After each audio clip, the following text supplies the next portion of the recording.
Dollar. Dirt and money, no soul. Had to go and get it, ain't no time to kick it. Got a stack of flip for my foes. Dollar.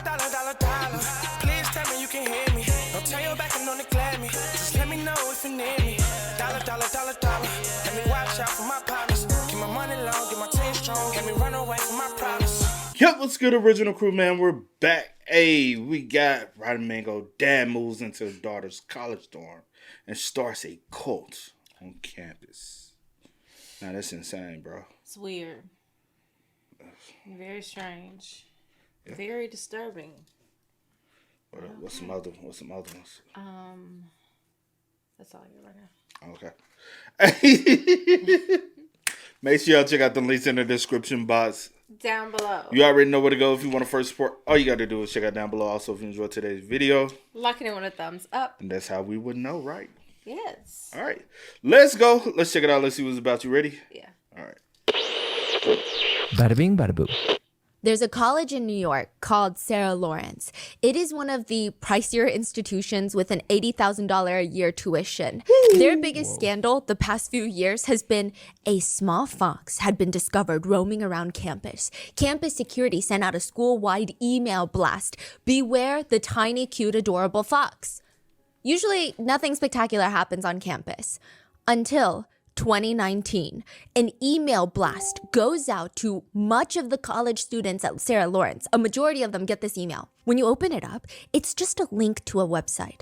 And it's very strange. The website name is the full name of another classmate of theirs. So imagine yourfullname.com.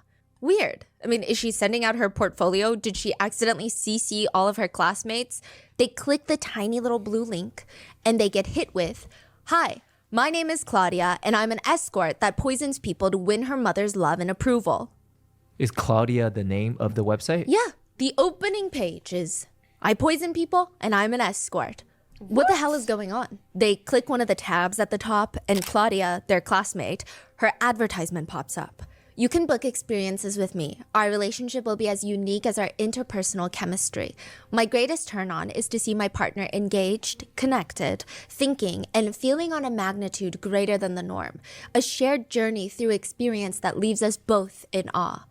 Girlfriend services. At its core, what you are considering is the experience of naked desire and all that flows from it. I am an enthusiastically indulgent, naughty, and eager companion, eager to feel and be felt.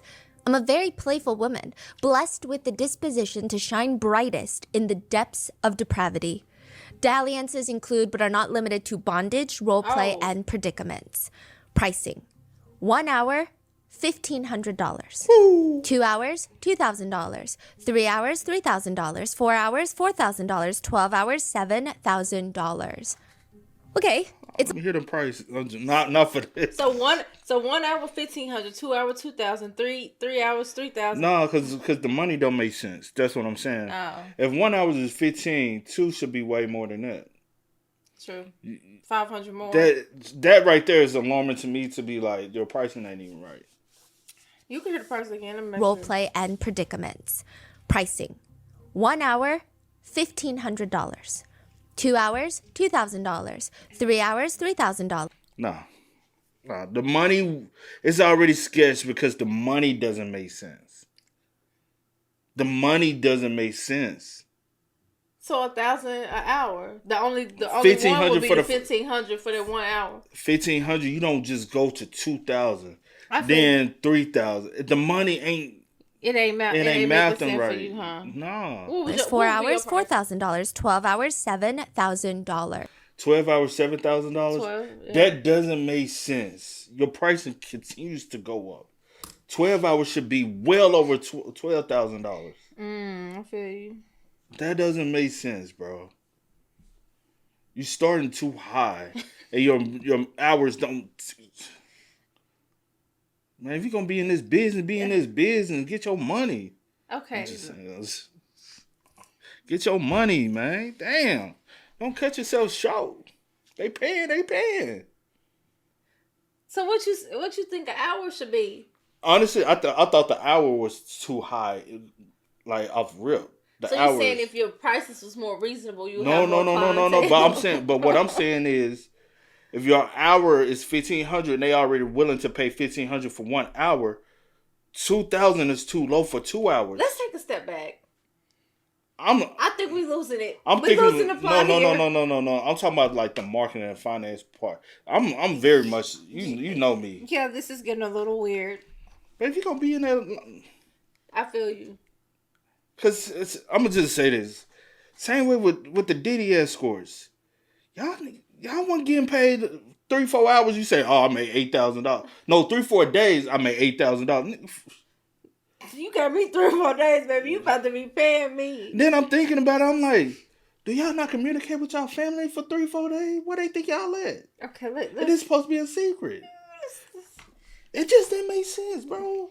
If you finna really be paying me. And I feel you. For my services. It's an all day, everyday affair. No, pay me.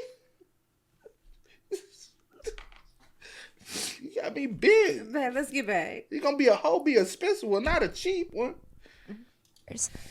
Okay, it's a little strange, but to each their own. It's just confusing why she sent this out to all of her classmates. Was she hoping to find clients on campus? I mean, most of her peers, they can't afford rates like this, let alone the fact that it would be kind of... Well, maybe they could. If you're going to school and your tuition $80,000, then mama and daddy Well, I don't have no extra $7,000. Mama and daddy probably got a little extra that if it comes up missing, they won't even know. So you never know. That's the reason why college like that, the clientele market is actually there. Because I bet you if it was drugs, it would be going by the abundance too. Typically, high expensive colleges comes with a lot of shady shit behind it. Mm-hmm. Trust me, I know plenty of drug dealers on campus when I was there.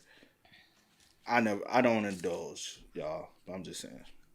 Never indulged in my life in anything. On campus. I mean, most of her peers, they can't afford rates like this, let alone the fact that it would be kind of awkward booking with someone that they're going to run into class next day. But what was the part that she said about poisoning people? They would pay for it. They click another link on their friend's page. There they see a full confession. Hi, my name is Claudia, and I would poison one of my closest friends, another student at Sarah Lawrence. I would poison Talia at least once a day and make sure her entire fridge was poisoned. I put mercury on her toothbrush. I began sleeping over in her room more and more frequently to accomplish this goal. I put arsenic and mercury in her underwear. This is sent out from who though? From her Claudia. email? Oh. This is the most bizarre website that they had ever seen. I mean, one page is dedicated to advertising Claudia as a sex worker, and then the next page is her admitting to federal crimes. Like, what is going on? Also, why would she poison her close friend and roommate and classmate Talia? Was she jealous of Talia or something? But even then, it just doesn't sound like something Claudia would ever do. The classmates start freaking out as they're reading because it gets worse. Claudia mentions that she would even poison beverages at dorm parties.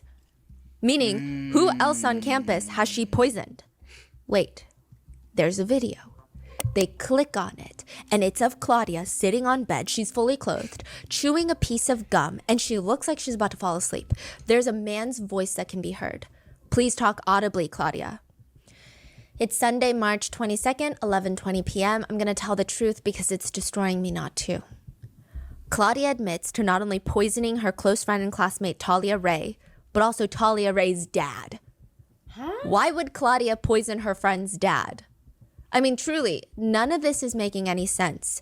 She says on the video, I put it in your food, I put it on your back, I put it in your shoes, I put it on the handles where you would touch. Oh, this blackmail. He's blackmailing. Someone is making... Mm-hmm.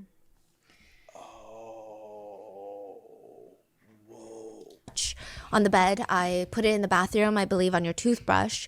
I put it on the keys of your laptop. My mom gave me the poison and she would bring it to me. She said that if people found out, if people believe you, we were going to go to jail. We needed to kill you. I didn't hear you. My mom told me to kill you. It's Sunday, March 22nd, 11:20 p.m. I'm making a video statement to say that I never stopped poisoning Lawrence Ray, Talia Ray, when she was in my proximity, Isabel Pollock, Felicia Rosario. Also, when they were there. Start from the most current time backwards. Most current time. And first, are you making this by your own free will? Yes. Anybody pay you? Anybody threaten? Bro, you got the camera facing And- towards and her. then you Automatically making me- shows there's proof that you're for. Right? But watch if it. you holding a camera and telling somebody, and nobody's forcing you, right? No, I'm automatically assuming that You forcing you got some. You telling me put the camera on, you ain't got no gun or something in your hand. You can tell anybody and tell them nobody's forcing you. No, nobody's forcing me. Like, Somebody what? forcing you, Somebody's bro. forcing me. No, That don't even no make one's sense, forcing me. bro. Wink, wink. Like what? And then she closed her eyes. Body language. Like this. Like okay. I need more. We just 5 minutes in. Are you making this by your own free will? Yes. Anybody pay you? Anybody threaten you? No. Anybody coerce you? No. Okay. And you said you want to make this because of what? Because I just want to make it. I just want to talk about it and tell the truth. Why? Because it's destroying me not to. The man on the other end holding the camera is Lawrence Ray, Talia Ray's dad.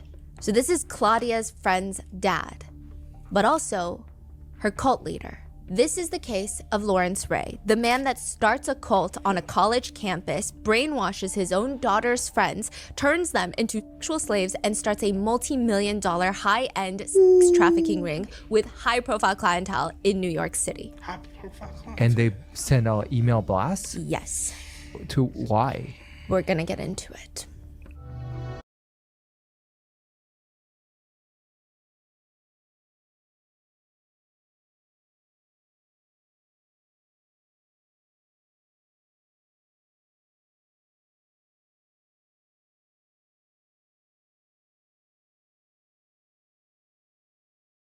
We would like to thank today's sponsors who have made it possible for Rotten Mango to support Sanctuary for Families. They are New York's leading NGO for survivors of domestic violence, sex trafficking, and related forms of gender violence. This episode's partnerships have also made it possible to support Rotten Mango's growing team of dedicated researchers and translators. We would also like to thank our listeners for your continued support as we work on our mission to be worthy advocates of these causes. Before we get started, today's case does include brief mentions of SA involving adults as well as CSA involving children. There are also themes of self-exit, DV, and gender sexuality-based violence. I would also like to thank Daniel Levin. He's one of the survivors involved in this case who authored a memoir titled Slonim Woods 9. I came across this memoir during our research and I read it from front to back and then I combed through it all over again. And we do reference a lot of the details, but of course we couldn't include everything, nor would it do the memoir justice. So please pick up a copy of his book. There is no closer deep dive than this memoir. It's also a fantastic resource and deserves all of its praise. Daniel writes so candidly, and I think it's a really important read that can help people understand how these types of cases happen because at face value, it feels so unbelievable. Lastly, there are many different opinions, discussions, doubts regarding victimhood versus culpability for two young women involved in the case, Isabella Pollock and Talia Ray. I want to be explicitly clear that we are only here to retell events as they happened, and we did our best to present them in a way that is neutral and unbiased. So with that being said, let's get started. Lawrence Ray is friends with the mayor of New York City. He's buddies with the last leader of the Soviet Union, Gorbachev. I mean, at the time, arguably, he was one of the most powerful people in the entire world. Larry Ray's got status. The co-leader Yeah, knows all these people? he actually knows all these people. And if Larry Ray's college daughter is having a birthday party, it's not going to be in some frat boy house with cold pizza boxes laying around. He is going to host his precious girl's birthday dinner at the most upscale steak restaurant. The ones that don't even come with steak sauce on the side. Because Talia is daddy's little girl. He would do anything for her. He's going to invite all of her roommates from Sarah Lawrence to join them. The whole dinner's going to be on him. The whole dinner is perfectly set up. Birthday girl Talia is going to get a wad of cash to go purchase the best outfit to eat caviar in, probably from Bergdorf's. Her best friend Isabella is going to be right by her side, and all of her roommates are going to come and celebrate. Daniel, Talia's friend, walks into the restaurant and suddenly his back is straight. Because it's just that kind of atmosphere. You feel like you can't slouch. He's nervously walking his way to the table, and even the air smells expensive. It doesn't just smell like steak, it smells like money, with a light hint of cigars. If it wasn't for Larry Ray throwing this party for his daughter, the closest most of these kids would be stepping into an establishment like this was, at the time, probably working in one. There's waiters rushing around in suits that are more expensive than what any of these college students can afford to wear on their most important event. Daniel rushes to take a seat because he's the last one to arrive, and he looks around. It's a small group of mainly just the roommates and Talia's dad, Larry Ray. And the only non-college student there at the table is the dad. Pick a wine from the list, will you, Daniel? Me? There were no prizes on that wine list. Daniel just points to a random wine. He knows nothing about wine. He doesn't even know how much it cost. And the whole thing feels exciting.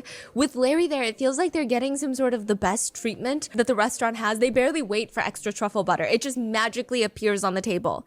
Normally, the roommates are, even though they're really close friends, they're a little bit awkward. So just the way that Larry is able to flow the conversation so that everybody feels included, it's the perfect night. Talia, sweetie, what do you want for your birthday? I guess I wish for everyone to be happy. This is what I always wish for. All of you guys have been through so much. Isabella, my best friend, has been through such hard times, but we're all together now. And I want the world to be fixed. I want everyone in the world to be better, to be happy. And I want more people to think clearly and look at the world logically and find clarity. Larry's got tears in his eyes and Daniel's smiling. And then he freezes. Because under the table, Daniel feels someone rubbing their leg against his. Slowly, up and down his leg. It's feeling natural. Someone's rubbing Daniel's leg? Yeah, playing With their footsie hand? with him. No, with their leg, just seductively running it up and down his leg. His Their eyes, feet? Yeah. His eyes shoot up in the direction that it's coming from. It's Isabella, Talia's best friend. She holds his eye contact, giving him this long stare, and then she slowly stands up, not breaking eye contact. Excuse me, I'm going to use the restroom. Daniel is confused, but he thinks he gets the message, right? She wants him to Yeah, we all know. follow her to the restroom. Yeah. He gets up from his seat, and as nonchalantly as possible, he tries to excuse himself as well. Same. But the whole thing is a little weird. He couldn't wait. Both of them had to use the restroom at the same time. I mean, he can feel everyone staring at him. What does this even mean? He nervously approaches the restroom, and there Isabella is just standing, leaned up against the wall. She doesn't even say a word. She walks towards the restroom, the private restroom, pushes it open, and motions for him to get in. After a while, they both leave the restroom, straighten out their clothes, and start making their way back to the table. I don't know exactly how much time has passed, but it is enough for everyone to know what they did. It's not that hard to put two and two together. They're even walking back together. They look kind of disoriented. I mean, what's their excuse? Is anybody going to say anything? How long were they gone? They look down, and there's finished dessert plates sitting around, so they'd been gone for a while. Oh, Wait, Dessert. she said they've been going for how? They look down, and there's finished dessert plates sitting around, so they'd been gone for a while. Oh, she said just for. Boy, what the hell's, bro? It's just supposed to be a quickie, not a session. You supposed to like, hey, I ain't gonna be. I need more time. Look. We'll rearrange it later. I can't. You can't. Good 3 minutes. We in and out. If you can't get off, man, just tell her, hey, we gonna range it this, but we can't go back at the same time. You go, and maybe I'll come back 2-3 minutes later and say I hit the boo boo. It makes more sense that way, right? Yeah. It's 2019. Is this like the first? Just sit in there on your toilet, sit on the toilet with your phone in your hand. You don't get it. Okay. wait, the whole meal is done? Yeah, pretty much. Wait, so they didn't eat the food? I think they ate a little, and then they left. Oh. And the whole meal is done. But as they're taking their seats, nobody says anything. Nobody asks. Nobody comments. Isabella just plops probably back know, down in man. between Talia and Larry Ray. And she seems so totally at ease. But Daniel, he's shifting uncomfortably in his seat.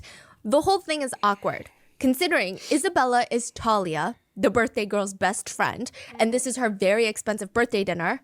But Isabella is also the birthday girl's potential new stepmom. She's Larry Ray's Bitch, you can't do this. What? Oh, What? Nigga, what?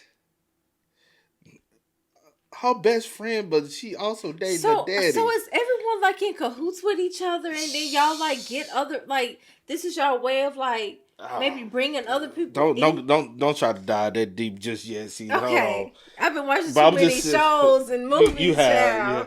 But it's the fact that she is the daughter's best friend. Okay, this is the daughter. But now I gotta start. You should have flipped the page Daughter and did on that because you're gonna need best that whole friend. sheet right here.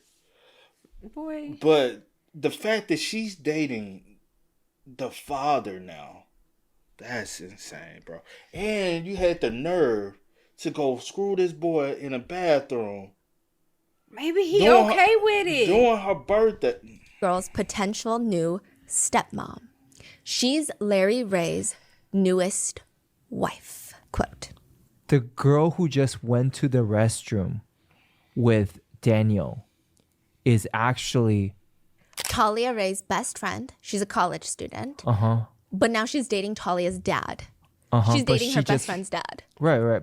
But she just went to the restroom with a different boy. Yes. While Larry Ray is just sitting there. Knowing damn well what just happened. Yeah, he's staring at Daniel across the table. And it looks like he knows what happened in the restrooms. But it also looks like he likes it. Yes. Daniel's nearly choking on his coffee at this point. I mean, the whole coffee meeting with Larry Ray has felt like a fever dream. The two of them are sitting in this jam-packed coffee shop in New York City. Baristas are screaming people's names. The coffee grinder is going off, just whirring every 2 seconds. And Larry Ray, bald, 50-year-old Larry Ray, is asking Daniel in public, in front of everyone, tell me what you're working with, and I'll tell you whether it's small or not. Larry's got his hands in front of him and he's moving them towards each other and then away from each other, raising his eyebrows. It's just so uncomfortable. He's asking Daniel how long his private part is. What? I mean, this can't be real life right now, right? This whole coffee meeting feels like something that you see in a badly written sitcom. I mean, ever since they got there, Larry... Yo, I'm sorry. I'm a love. New York is weird. No, it ain't just... I'm saying because you catch my drift. Wow. Some shady shit. And the further you go up, the further you're going to understand, come across some shady people. You're going to understand some shady, you know what I'm saying? If you're someone who lucks up and is able to obtain some wealth, because wealth gets you access to rooms that average Joe never gains access to. And then don't get rich and have status. You're going to really gain access to some rooms that you probably never thought you were going to.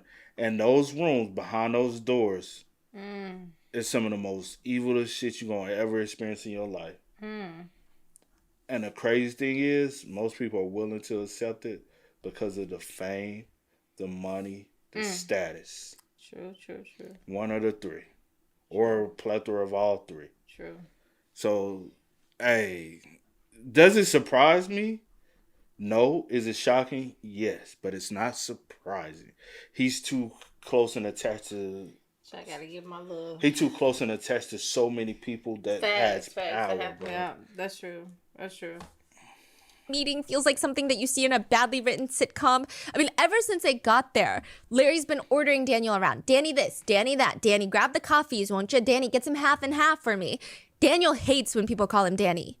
But for some reason, when Larry demands something of him, he just gets up, autopilot mode, grabs the coffees, grabs the half and half, and right now, he's staring into Larry Ray's eyes, which is kind of unsettling because Larry's eye whites are impossibly white. When he gets excited or mad, his whole face turns red, and then his eye whites are just shining, almost glow in the dark.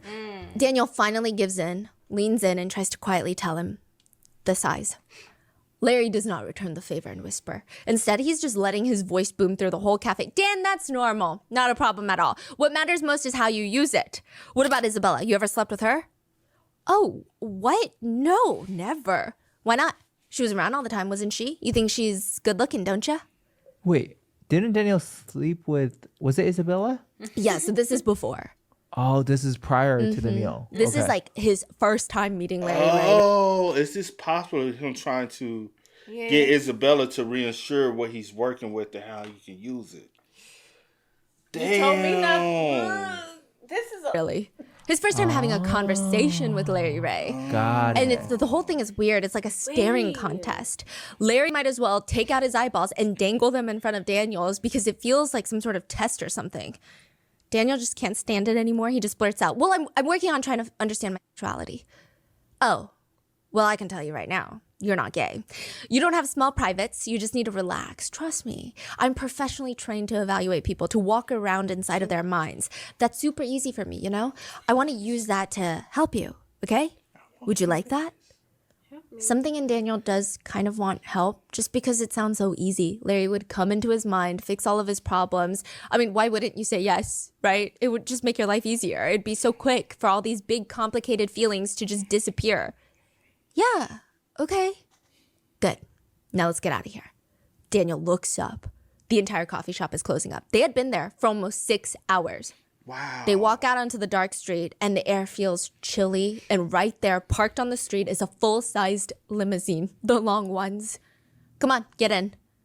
Daniel hesitates. He ducks his head to peer inside the limo. And inside, 4 of his roommates are sitting there and giggling. Had they been waiting for 6 hours for them to be done in the coffee shop?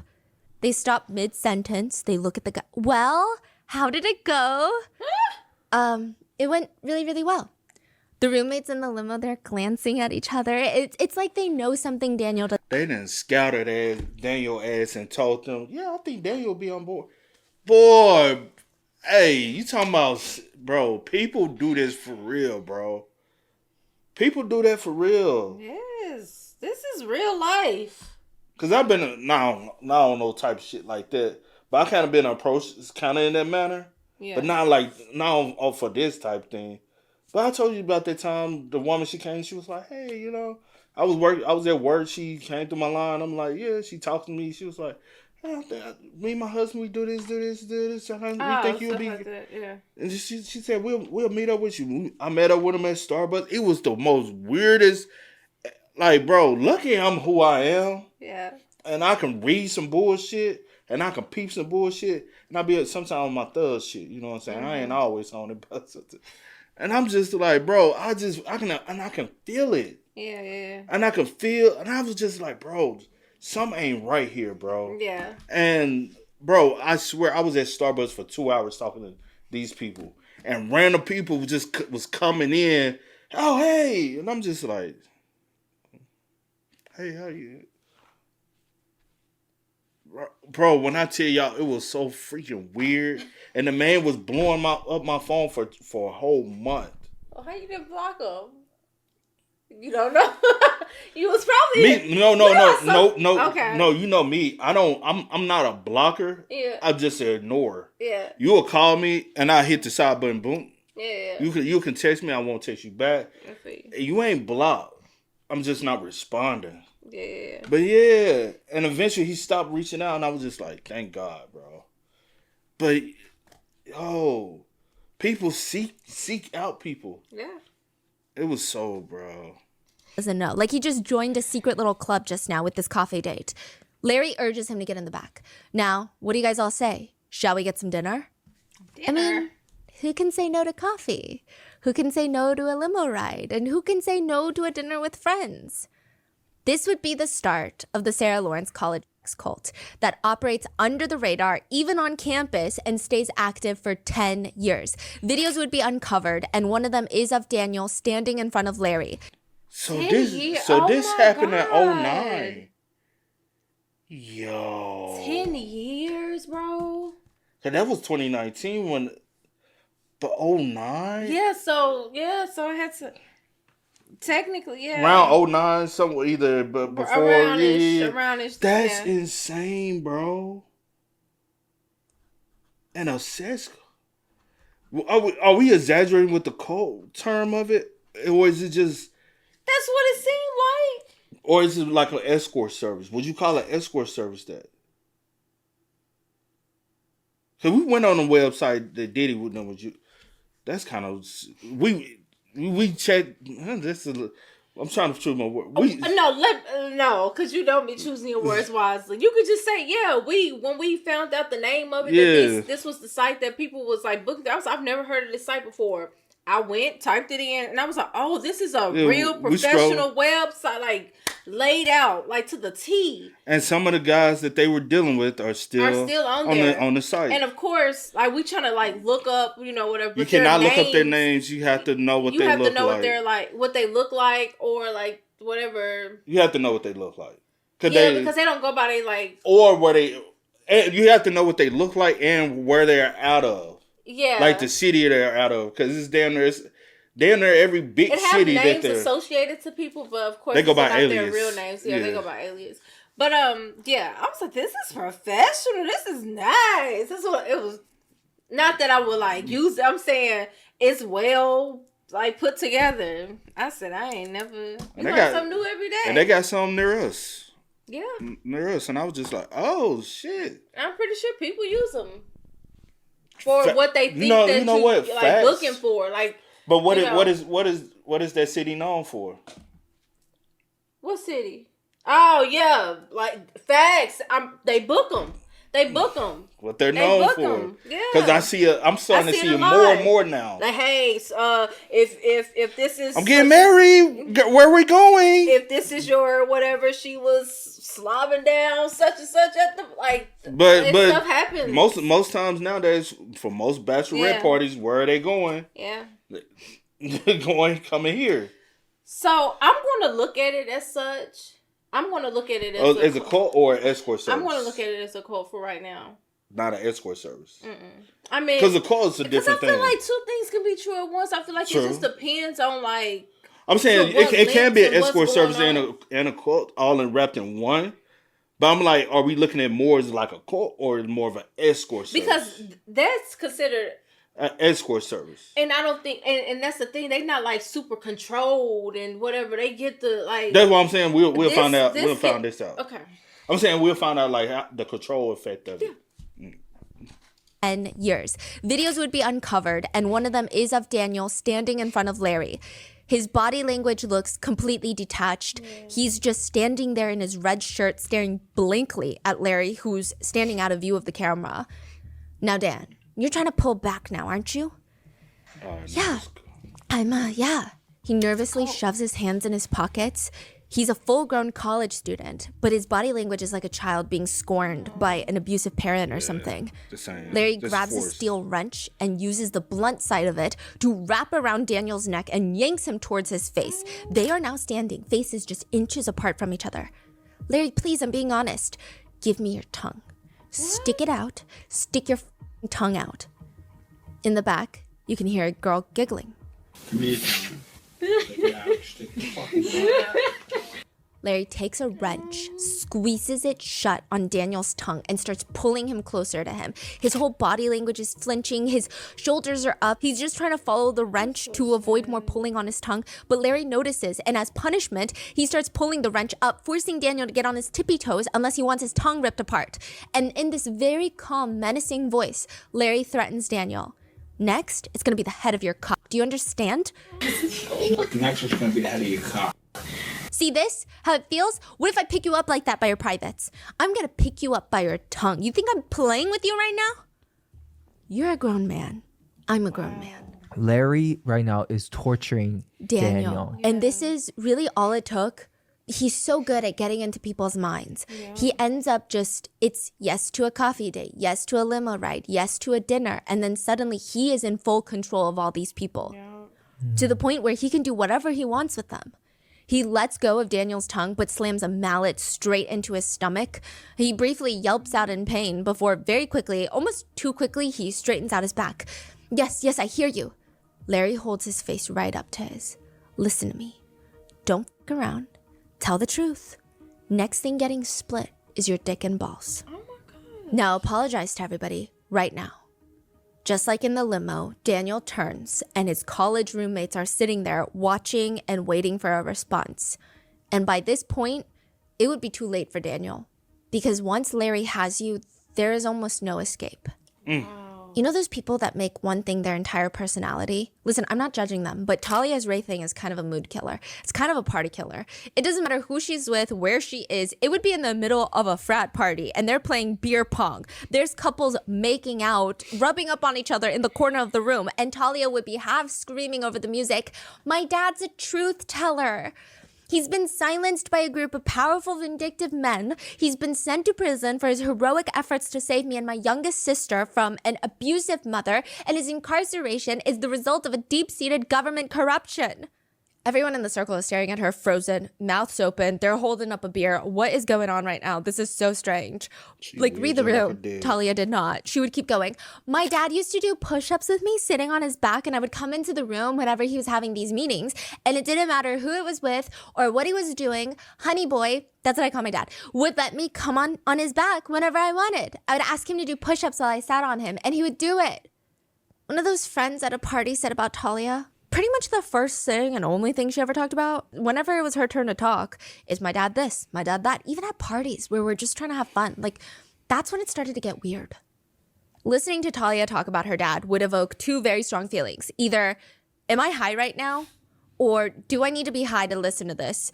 That's it. Otherwise, if you try to listen to her completely sober, you would need to grab a journal, a pen, because there's so many people, so many timelines, so much going on in the very complicated, twisty life that is Lawrence Ray, aka Talia's daddy. Is she like idolizing the dad? Is she just... It's crazy. She's obsessed, Like she is. idolizing. Lawrence Ray, Larry Ray, that's what the Marines would call him, Larry. He was very important as a Marine during his time. He worked hand in hand with the DIA, the Defense Intelligence Agency. You've never heard of the DIA?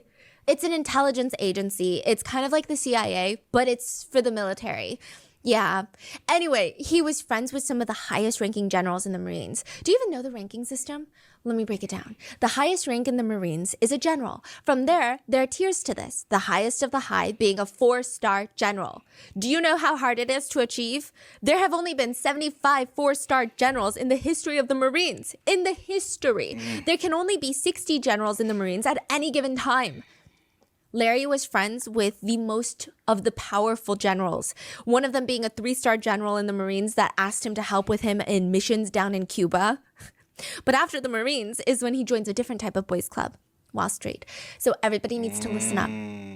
He starts working as a consultant on Wall Street, not just hanging out, but advising incredibly influential, powerful military buddies, politicians, business owners. He would host these political fundraisers, sometimes for big names like Patrick Kennedy, which really kickstarted his political journey. Yeah, Larry Ray was friends with Rudy Giuliani, the former mayor of New York City and also a former Trump associate, friends with the New York Police Commissioner, Bernie Kerik, and perhaps the biggest fish Larry knew was Gorbachev, the last leader of the Soviet Union. Arguably, like I said, one of the most politically powerfully connected people of all time.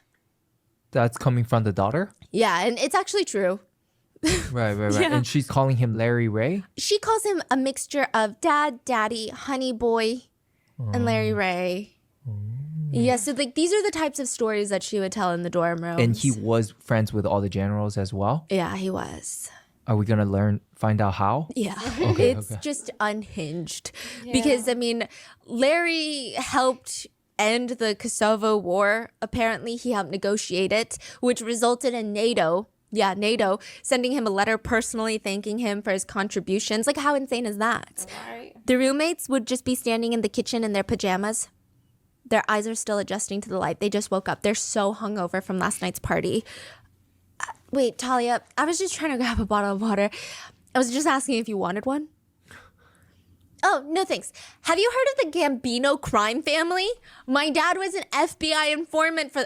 It would just never end. She was like a motion sensor camera. If she saw you in her path, in her line of sight, and God forbid you make eye contact with her, she's gonna open her mouth in slow motion, and you would just know, either you better come up with a crazy excuse to get out of there, or you're gonna be sitting there listening to the very long, very complicated life story of a middle-aged bald man, Talia's dad.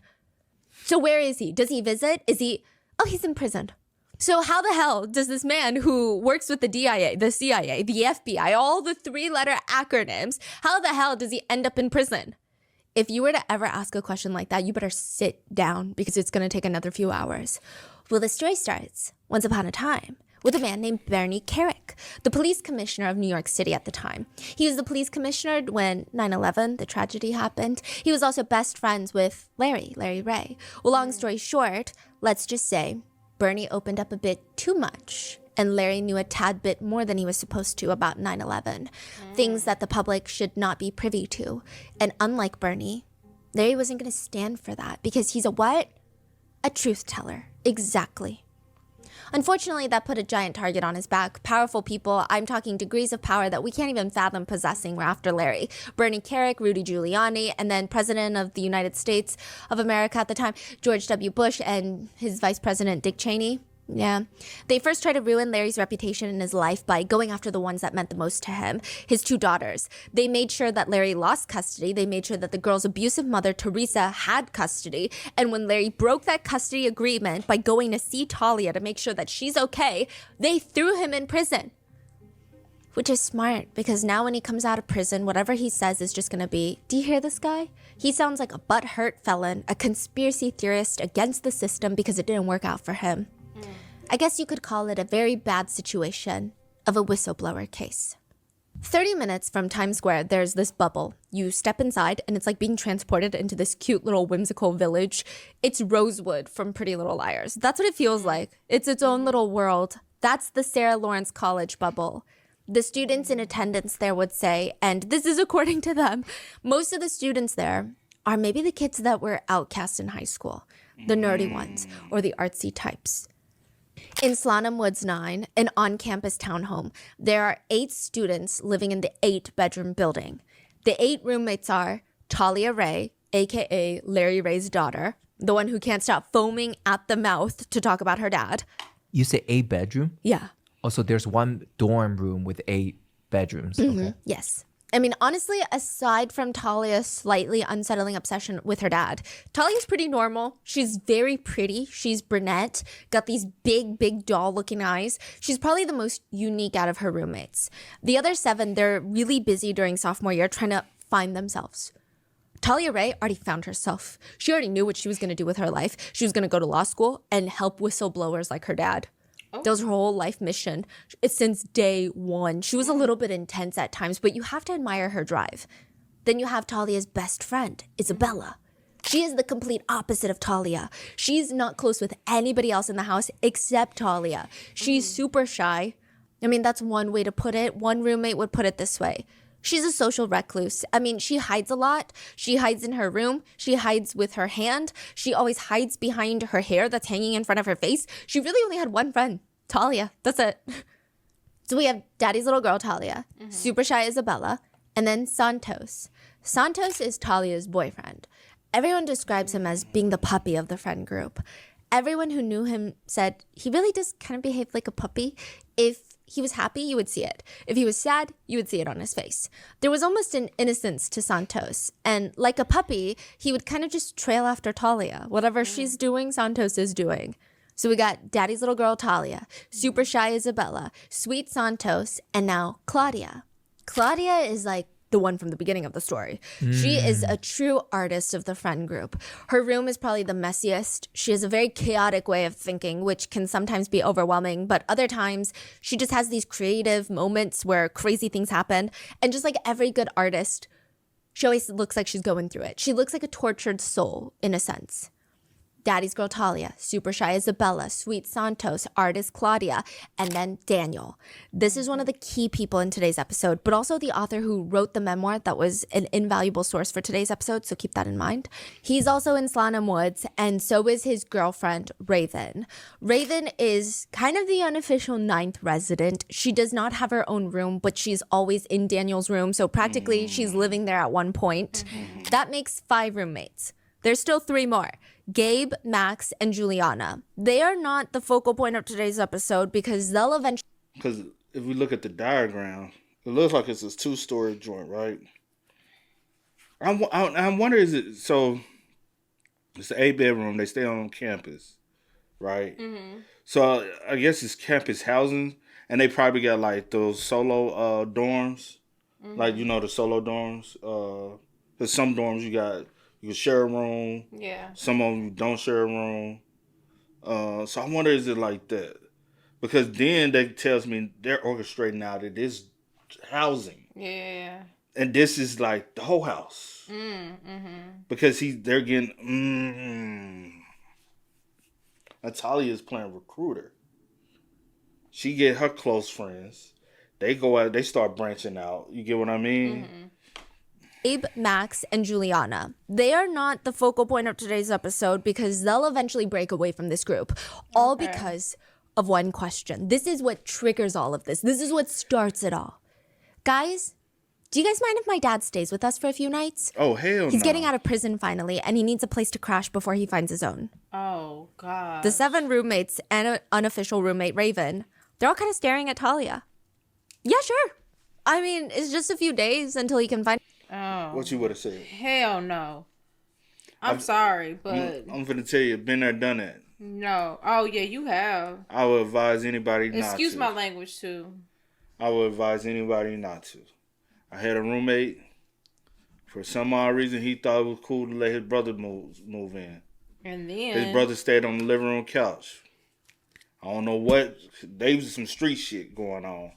I don't know what the hell happened, where he from. But he invites his girl to come down. Mm-hmm. His girl comes down. Then after his girl come down, the kids come down. Mm-hmm. Is at one point I'm going to bed from coming from work, wake up in the morning, go to school, and there's 6 people laid out on the floor in the living room as I open the door, and I'm like, what the fuck is going on? Yeah. I would advise any of y'all, if somebody nipping in the butt is not starting, it's not going. Then somehow I go to work. One of my coworkers, he became cool with. He comes to work and tell me, hey, your roommate just got robbed. I said, just got robbed? Yeah, in the house. The house that you stay in. Yeah, the apartment I stayed in. Yeah. He's supposed to call himself a dope boy, and he done got robbed. I said, bro, here we fucking go, bro. Me personally, I'm not the type of person lay Tom, Dick, and Harry all up in my crib, space. Even when I was a DJ and I threw parties, I threw it at other people's house because I didn't want people to know. Yeah. No, I was slick. I would be able to throw it at your apartment, your house, everything. Yeah. You know what I'm saying? I never threw nothing at my own crib. Right. I was good being able to convince you to throw something at your crib. They like, yeah. I'm like, yeah. Yeah, let's turn up at your place. Yeah, and I always did it, and it worked. Yeah. You get in trouble, not me. But I would advise anybody, don't start that because once you start it, oh baby, it's a problem. It's definitely in this situation. It's a fuck no. First of all, he's a convicted felon. He don't really even supposed to be on campus. Yeah. Without the campus knowing. True, right? True. What kind of staring at Talia? Yeah, sure. I mean, it's just a few days until he can find his own place. What could possibly go wrong? Is the dorm like a house or a townhome? Townhouse, yeah. And there's 8 different rooms in this house? It's kind of crazy. It's on campus. The edge of campus. Oh, so they had like the townhouse style joint. I know which one like they had though. It's kind of crazy. It's on campus. The edge of campus. Now, the greatest day of Talia's life arrives. This is the one that she's been waiting for the past 2 years of college. I mean, it's a pretty uneventful day for everybody else at Slanham Woods. The door to Slanham Woods 9, the townhouse, slams open. Talia screams, jumps up, starts booking it towards the door, and then she's jumping almost in midair into her dad's arms. 50-year-old Larry Ray is not what everyone was expecting. I don't know, you hear Marines parachuting, doing missions. He sounds like James Bond, so you're expecting James Bond. But he looks like a dad. He's on the shorter side. I mean, I guess more so average height. His head is very cleanly shaven, like a boiled egg. I ain't gonna lie, he looks like a military guy. A guy that's spent time in the military. That's what he literally looks like. Especially those older ones. Mm-hmm. Like your cousin dad. Oh. Mm-hmm. Average regular Joe. Now my cousin, her husband, he's retired after me. He kind of do the same thing your cousin dad does. Mm-hmm. He doesn't kind of look like that because also he's a pretty boy type. Mm-hmm. So you know what I'm saying. Even though he's older, he still has that essence of him, and he still be trying to, But on average, this was most retired. Like even when my mom was married, my stepdad at the time. Yeah. Very much so. this. It was practically sparkling in the sun, like somebody greased it. His neck was almost as thick as his head. His little chest hairs are sticking out of his polo shirt. The way that he wears his shirt, it's tight in all the places that make his, quote, pudgy frame look intimidating. And even though he's short, he's the type of man that makes you feel like you're looking up at him when you talk to him, even though you're looking down. He has this really strange presence. He honestly looks like he could have been part of the mob, especially now. He's standing there holding his daughter in his arms, and there's two people standing behind him. One is an Asian man wearing a pinstripe suit with a ponytail that comes down to his back. And the other is a young, quote, tan, sharp-edged man that Larry introduces as a Marine. Now, each one of these three men, they shake hands with every single roommate. It felt very adult and massively out of place at Sarah Lawrence. Hello, nice to meet you. We've heard such great things about you, Mr. Ray. How old are the two men, the Asian man and the other man? The other man, the Marine, is about the same age as the college students, 20. The Asian man is like in his 50s as well. Yeah, very strange.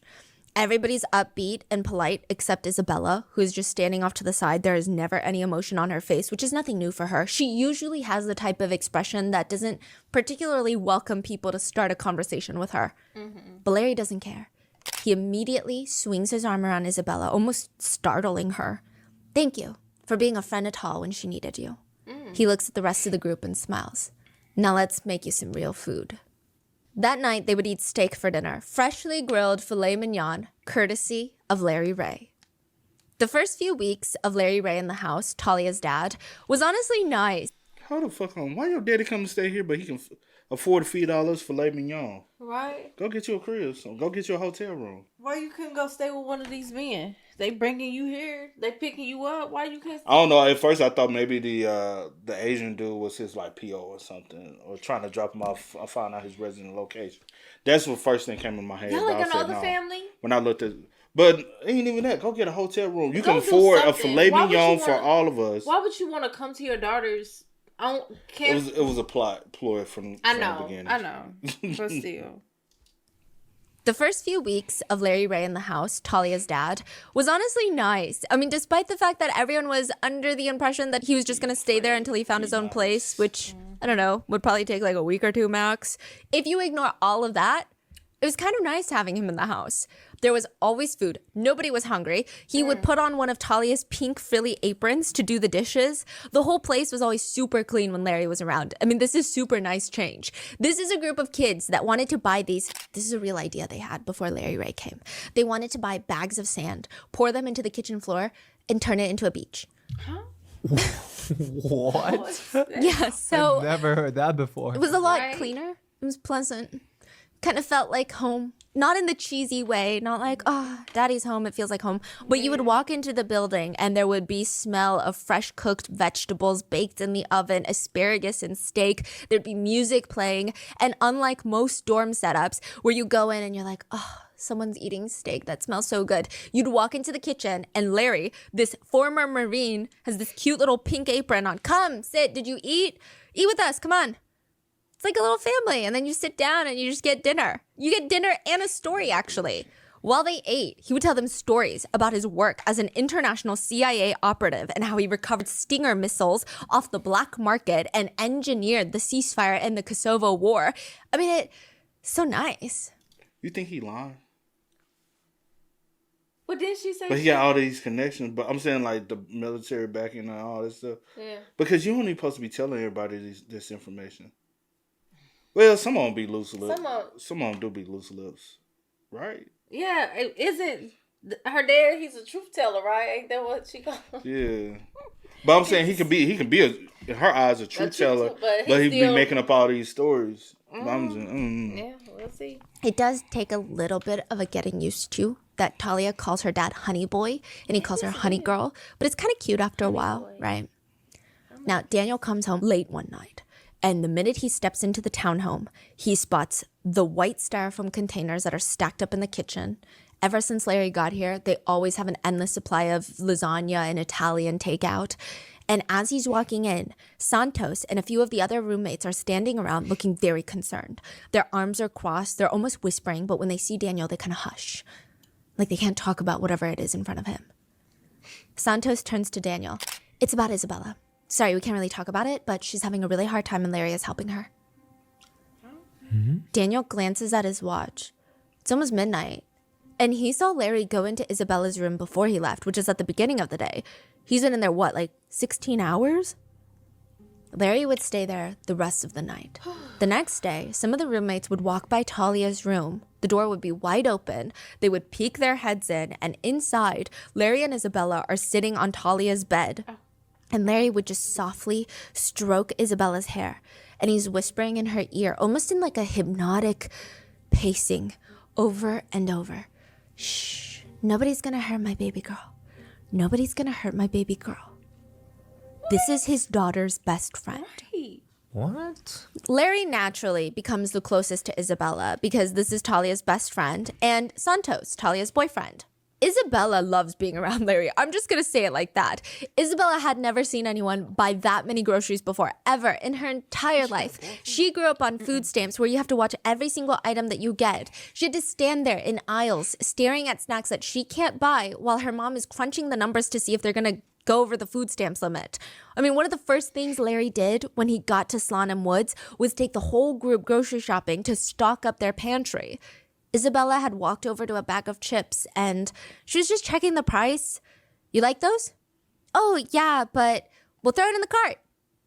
Isabella thought it was kind of crazy. It caught her off guard. With Larry, she could just buy whatever chips she wanted to. And that felt nice. How does Larry have the money for that if he just came out? He might be worth like millions of dollars. Listen, there's so many court documents that we FOIA'd for this one. Wow, there's like this whole thing. He owned a lot of domain names. This is when domain names were selling for a lot of money. He had 8,900 domain names. And according to some of the court documents, if he were to sell them, they could amount to millions of dollars. I don't know if he was actively selling them though. So he bought a lot of domain to flip them later. Yes. Wow. But he also is just kind of a scam artist. We'll get there. Yeah. So for Santos, he just felt very lucky to be there. Honestly, he just felt lucky that Talia was dating him. She's so pretty and so socially competent and confident in herself. They met in Roman literature class, and one day after class, Santos had walked up to Talia and very nonchalant, super confident, he just said, "We should grab lunch sometime." It was so bold. I don't know what possessed Santos because he had never done anything like that in his whole life. But Talia said yes. This would be Santos's first ever relationship. And the other roommates knew that it wasn't going to end well. They said Talia and Santos's relationship centers around one very crucial exchange. Santos is a great listener, and Talia is someone who needs to be listened to. But now that Larry's here, Santos finally has someone to listen to him. Larry would sit down with Santos, and for the first time ever, he just felt so understood, which is kind of crazy. Larry would just calmly, in this fatherly, very preacher-like voice, "Your mother and father did not pay attention to you, since as long as you can remember, yes? The drive was to get love and attention from them, and the effect that has on you, you've become uncertain. How? How did you know? Santos, I know you. I see you."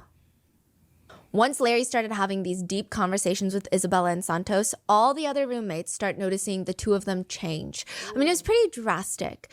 Isabella was a completely new person at this point. She went from using her hair as blackout curtains, like she would just mope around campus. Kind of off-putting, honestly. But they said the best word to describe Isabella after Larry is very vibrant. She was just engaged in everything. She seemed fully there now. I mean, you'd be in a conversation with her and you'd be, who is this girl? This is not the girl that we used to know. This is wild. There's almost this twinge of jealousy from some of the other roommates. If that's what Larry can do for Isabella, what can he do for me? That's so fascinating that sometimes all it takes is someone to talk to you, encourage you, and then Be a whole new person. yeah. Isabella's mom almost drops her phone when she hears Larry on the other end. What did this man just say to her? "Look, Cindy, I don't know if you knew this, but your daughter was molested when she was younger." Isabella's mom is so confused. What the hell is this man talking about? It's almost winter break. This is one of the few times Isabella will fly in from New York to Texas to be with her family. And now this man, Isabella's best friend's dad, is on the phone telling her that her daughter is not going to be coming home for Christmas because she was essayed by a family member as a child. What? Cindy is pacing the room now. What are you talking? I don't know what you're talking about. Yeah, and she's brought it up recently to me that if she has to go back home for winter break, she's going to self-exit. Cindy goes quiet on the other end. She feels like she's been thrown for a loop. She has zero idea what Larry is even talking about right now. Like, what's going on? This is the first time that she's ever hearing that her daughter Isabella she was sad as a kid. Wait, but she thought it was the divorce and it was rough on her, but she never mentioned being assaulted, and Cindy thought that she was close enough with Isabella that she would want to trust her with that kind of information. Cindy, you were a terrible mother back then. Oh. You were negligent. You didn't protect your daughter. That was then. That's not today. Today, you probably wouldn't let that happen. But I'm letting you know, if she comes home for winter break, she might self-exit. She doesn't want that. So, of course, Isabella doesn't need to come home if that's the situation. She would never force her daughter to come home if something like that's going to happen. She just wants to talk to Isabella, figure out when, how can she help Isabella now? But Larry refuses. She tries to reason with him. If Isabella doesn't want to talk to me, how are we going to get this stuff straightened out if she doesn't just talk to me? You see, the thing is, you got to understand this properly. Nobody is going to convince her to talk to you. I couldn't even do that, Cindy. I swear, the only thing I care about right now is helping Isabella. Larry promises Cindy, parent to parent, he's going to take real good care of Isabella. He's going to help her. Cindy would not hear from her own daughter for the next 10 years. And by then, Isabella would be in prison. Larry would stand in the living room of Slonim Woods, his chest all puffed up like a peacock. You have power over your mind, not outside events. Realize this, and you will find strength. Who wrote that? They all respond, Marcus Aurelius. Exactly. Larry had two favorite people in the whole world. Marcus Aurelius, the Roman emperor that was one of the most influential Stoic philosophers of all time, and Larry. Those were Larry's two favorite people in the world. The way Larry starts brainwashing the kids is insidiously slow. Nobody even sees it coming. After dinner, the roommates would grab these giant pillows off the couch, throw them on the floor, pile them up, just like this massive cushiony pile. And with their little snacks, Larry would start playing Cosmos on the TV. Exploration is in our nature. We begin as wanderers, and we are wanderers still. We have lingered long enough on the horses of the cosmic ocean. We are ready at last to set sail for the stars. We are away for the cosmos to know itself. Whoa. Their eyes would be glued to the TV, and then suddenly it would go black. Larry would have turned it off, which means it's time for one of his other lectures. He's like the little townhome's own professor. Society's moving. You're in it. There's lots of options, which way you're going in this moving entity called society, right? Look, you have to be a person that you're capable of being. Your true self. That person, your potential is being held back or restrained or clouded right now. You need to just have the courage. Have the courage to ask yourself, who am I? It sounds silly at first, but try it. He's a talker, huh? Oh, they say the way that Larry exhausts you to death by talking, he yaps for hours until you don't even know why you got into this fight or what he's trying to convince you of. You're just agreeing to everything. Wow. You never know. You might learn something interesting. What does that even mean? That means every single person is capable of being and reaching their max potential as long as they get clarity to do so. But none of the kids at Slonim Woods 9 have that right now because their minds have been so cluttered and messed up and filled with all this gunk that's been conditioned to them by their friends, society, and their own family members. Larry could just tell that this group of students needed a lot of help. He would call house meetings with the roommates. Of course, the ones that liked him showed up. The other three, Max, Gabe, and Juliana, they thought it was so weird. Like a little lecture every night in the living room. Why would you come back from class just to go to another class with an unqualified professional? It feels like group therapy sessions, but without the therapist. Just like Talia's dad. It was weird. Larry would sit them down, and one by one, each student in the group would take turns talking about how much they want to self-exit. What? Boy, this. And it's the recording for me. I know what he's doing. No, it's his training. It's his training. Yes. What is happening? That I'm telling you. This is. He on that's some psychological shit, and he, especially when someone was training and you be able to go out here and use it freely. you will fuck And you just in society the up. house. Because they're weak minded too. You got to think about Yeah. it. Like, you know, like, you can kind of, like, in that environment, in that college environment, you can sniff out certain Yeah. individuals. Those who might be outcasts, deemed to be weird, deemed to be not of the popular crowd, Someone but more like of the him- weaker people. Yeah. You know? You Someone can, like him can definitely. like, it's like a shark in water. And you just, Yeah. oh, yeah. And then that's the dinner. crazy thing, you came in, you kind of like, because you already Talia's dead, right? So you came in, you built this trust. Not even that. You go ahead. No, I'm agreeing with you. I'm just saying, not even ahead. that. She done told him everything already. Mm-hmm. She done gave him the deets on everybody. Like he already know who, and he know. That's why he probably didn't really focus on Gabe, Max, and Juliana, because he already know they And they all way upstairs. Yeah, they so- probably don't socialize with as them as much. much. So he was okay. They may be a little bit harder, but let me go ahead. Let me get the ones that are a little bit more like vulnerable And or weaker who was his or first whatever. target? His easiest target. It's Isabella, right? Which is her best friend. friend. Which is who she gonna talk to him about the most. He gonna came know in, all he the built his secrets. trust. He's like, oh, he's just still a father figure. He's keeping the house clean. He's cooking for us. He's just this. And a way to a lot of people is how? Feeding them. Mm-hmm. Once you start feeding them, they And like, then one by one, he just breaking them down, brainwashing them, and bro, this turning is them some into sick what he shit wants right them to here. be. This what he's doing right here? That's some sick ass shit, bro. And the fact you told her mama, you just sprung that on her, and then it was like, hey, she's not coming home. And oh yeah, you not allowing her to talk to her own mom. That's Never in my life. That's horrible, bro. Very much so. When it gets around to Daniel, it's his turn to talk, and he just sits there looking around. I don't really have. He never really considered himself to be that sad. I mean, he gets sad, but he never ever thought about. But Larry would interrupt him. You are too, aren't you, Danny? Just like all of us? Or all of them? Not really.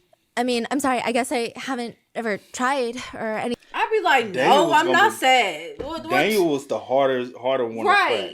He like, oh, he's gonna be difficult. But So once he I had to get get- all of y'all, Then I'm gonna get one of y'all to get him on board. I'd be like, no, man, I ain't sad. Well, no, you're not about to sit here and convince me I'm sad. Like, be for real. That is crazy. Anything like that. Larry's smile slowly turns downward. Danny, I already know. You can just admit it. Daniel looks down at his hands. He's genuinely trying to think really long and hard. I mean, he doesn't recall did he ever have those feelings? Larry's looking at him. I know you do. Now you second guessing. I mean, clearly, Larry must have seen something in him, right? That maybe Daniel hasn't even realized. There was that one time that he was having this intrusive thought at the subway station where he was like, what if I just jump in front of the... But that's not really... But maybe it is. Maybe that's not normal. Maybe that's what it means to want to self-exit. Oh my God. Do I want to? Come on, Daniel. What do you want to say? Sometimes I don't want to exist anymore. Oh. Once he said those words, everyone around him starts nodding and they start relaxing. It feels like he's one of them now. And from that moment forward, Daniel starts believing through this so brainwashed. conversation that something is wrong with him and maybe he wants to self-exit. Wow. Larry would tell them, do you see? Now we're all interconnected. You became interconnected the moment Talia brought you all together at Swanham Woods. I have to protect my daughter, and that means protecting all of you. So you can trust me. As a father, as a man, I will keep you safe. has Talia been scouting this whole time? Yeah. And then what's the three? Maybe she scattered them too, but she really can break. They come break them. Gabe, Max, and Juliana. Maybe they just come break them, and they was like, okay, we're not like we're gonna. But she did say they eventually I'd be left. like, babe, She did say yeah. they eventually left out. Separated right? them, Okay. yeah, because I'd be like, yeah, let me go ahead and pack Skedaddle. my stuff and skedaddle, because this is not for me. Y'all can have whatever y'all got going on. Yeah. I don't want no parts. Larry Ray was going to fix them all. One of the roommates, Raven, that wasn't really close with Talia or Larry, but this is Daniel's girlfriend. Right. She said, it was so weird. And also, everybody's like a little bit stoned all the time. So it was a moment of, every time we would see it, we'd go, am I weird or is this weird? We weren't really sure. smoking weed all the time. So Raven and her friends are like, I mean, this is weird, right? But like, maybe we're weird. I don't know what's weird anymore. It's just weird. Larry always made sure everyone knew that them rooming together was not just pure chance or even just being good friends. It's because deep, deep down, every single one of them had a deep obsession with death. It was fate that brought them together with Talia. And fate that Larry was Talia's dad. It was written in the stars. Larry was going to save them. Had it been anyone else's dad, it would not have worked. Larry had techniques to discipline the mind. He worked with the government. He knew the most powerful tools to help people. These kids were going to be his new project, pro bono. Eventually, he starts running the Ray family, he calls it, like a boot camp Marines approach. Everyone needs to be the best versions of themselves. So every morning, they would wake up to this playlist that he puts together. Every morning, they had to listen to it. Everybody up at 7 a.m. on the ground now. The first day, it's 100 push-ups. The second day, it's 200. Then a week later, 300. And by the end, they're doing 400 push-ups every single morning. You're kidding me. All of them? Most of them. They're able to do that? Yeah, which sounds crazy, but it also proves what Larry is saying, that they're putting limitations on themselves before they even try. Nobody believed that they could do 400 push-ups at the beginning of this, but Larry's right. So for the benefit of the group, to help them, Larry would say, you need to give up full control because you don't even know what's good for you at this point. Larry slowly convinces them he needs to decide everything for them for the time being. What they eat, what they do, what they talk about, when they go to bed. And again, it's framed like a little mini boot camp. Do this now, bite the bullet now, suffer now, and you're going to come out way stronger on the other side. This isn't forever. Boy, Truly, everything he did on that campus was Marine style, and some of it was truly goofy, if I can say so myself. They would have to clean the apartment, and he would make these spreadsheets similar to a Marines operation document. And it would read, Mission Commander, Larry, team members, Isabella and Dan. We have at our disposal 3 rolling black bins, 1 empty pink bin, 1 mostly empty black bin containing Larry's sweaters. I mean, even cleaning had to be done the Marines way. But there was still one part of their training that Larry hadn't started, and this would be the most important stuff. He would ease them into it. He did not bring this part up until he knew that they were fully ready to receive. He had them in the palm of his little sticky, moist hands. You know, there is something else. Side note, I do want to disclaim that these are Larry's words, and they do not represent my thoughts or feelings clearly, but just in case. Men will feel better when they start embracing their masculinity. Women will feel better when they embrace their femininity. Some of the girls here need to start wearing makeup more. Got it, Claudia? I'm looking at you. And men, you guys need to start wearing bright colored polos. Pink, red polos, because bright colors means you're embracing and you're secure in your own masculinity. This might be, and I don't know if I should keep going. No, we want to know more, Larry. It's a progressive viewpoint, but everyone blossoms into an incredibly sexual person and wants to have sex. And this is just how humans are, but we live in a puritanical society. The only way to be truthful with yourself and reach that level of clarity is to embrace your sexual freedom. The more you are open with your sexuality, the more honest you are with yourself. Larry tells them the quest for potential begins with sex re-education. Welcome to Larry's boot camp. The instructions were very clear. Wear the shortest miniskirt, just the girls. Well, minus his daughter. Wear the shortest miniskirt, the tightest one you can find. And if you don't have one, go buy one. Do not wear any underwear. Then go to the store, try on heels, bend over, and flash everyone in the store your private parts over and over and over again. What? Wait, so it's gotten to that point already? Like wow. What about the daughter? What is she doing? Just hanging out in her room studying for Oh, so class. she's not a part of this. No. But she knows. She has full clarity. Larry would say that because she was raised under him, she has full clarity. She doesn't need to go through a boot camp. But she's seeing this right now. Yeah, pretty much. And what is she doing about it? Does she think this is cool? It's hard to know what she's genuinely thinking because I think that she's been so brainwashed since Larry. Yeah. So she doesn't stop him, if that's what you're wondering. Even though these are her friends, yes. Now, that's just step 1. There's levels to Larry's re-education camp. The next step is go to the bars. Find someone you think is cute, lure them into the restroom, and perform oral while taking a video to show as proof for Larry. How many people are doing this? Because he does this throughout the 10 years. So as of right now, it'd be Isabella and Claudia do this. But then it's most of it is actually focused later on Felicia, but she hasn't entered Who's the that? story yet. Oh, okay. So right now it's mainly two of the roommates. Yes. Okay. Now, next, take a cab ride. But when you get to the destination, pretend like you forgot your wallet and ask the taxi driver if there is any other ways to pay, like with or go to Home Depot, Lowe's, one of those hardware stores, find an employee and beg them to have sexual relations with you in the stock room. Make sure you record that all for Larry as well. And then the final few steps would be the top tier self-growth potential stage, right? This is where Larry wants them to be. Either pick someone random off the street. The more old, the more disgusting and vile the man is, the better. Get them to have intimate relations at Central Park while you record it. Or if you're really, really ready, go to government housing developments in New York City, find a group of men to quote you and record it. This part of the therapy sessions, the intimate relations with strangers, is very important. It's pivotal in the girls' growth as people. If they fail to do it, Larry is not opposed to making them sleep outside and not letting them back into their quarters. There was a time one of the girls came back. This ain't even your man. Nigga, I pay for this. Okay. Bro, this is campus housing, bro. I pay for this. Man, I would have been. Part of my tuition, bro. Baby, I would have been reporting him with the quick. Bro, he would have been reported. And hope that they take it serious and actually do something No, about it. they He don't would've even came. supposed to be here. They would have came and It's your daddy. And you in here just in your room with the door closed studying, knowing what's going on. Why you bring this? Well, I know. But also she would have been kicked off campus for housing. Kicker. That's what I'm saying. I would have got rid of her ass and her Ain't daddy. no daddy. But then would that really have stopped them? Because he done already brainwashed them. So they probably would have just followed him. They're not in that deep yet. Man. Soon as he would have offered this, you know what it is. This is you're not that in deep, but you're in deep. But you're not in deep where you don't have to follow him.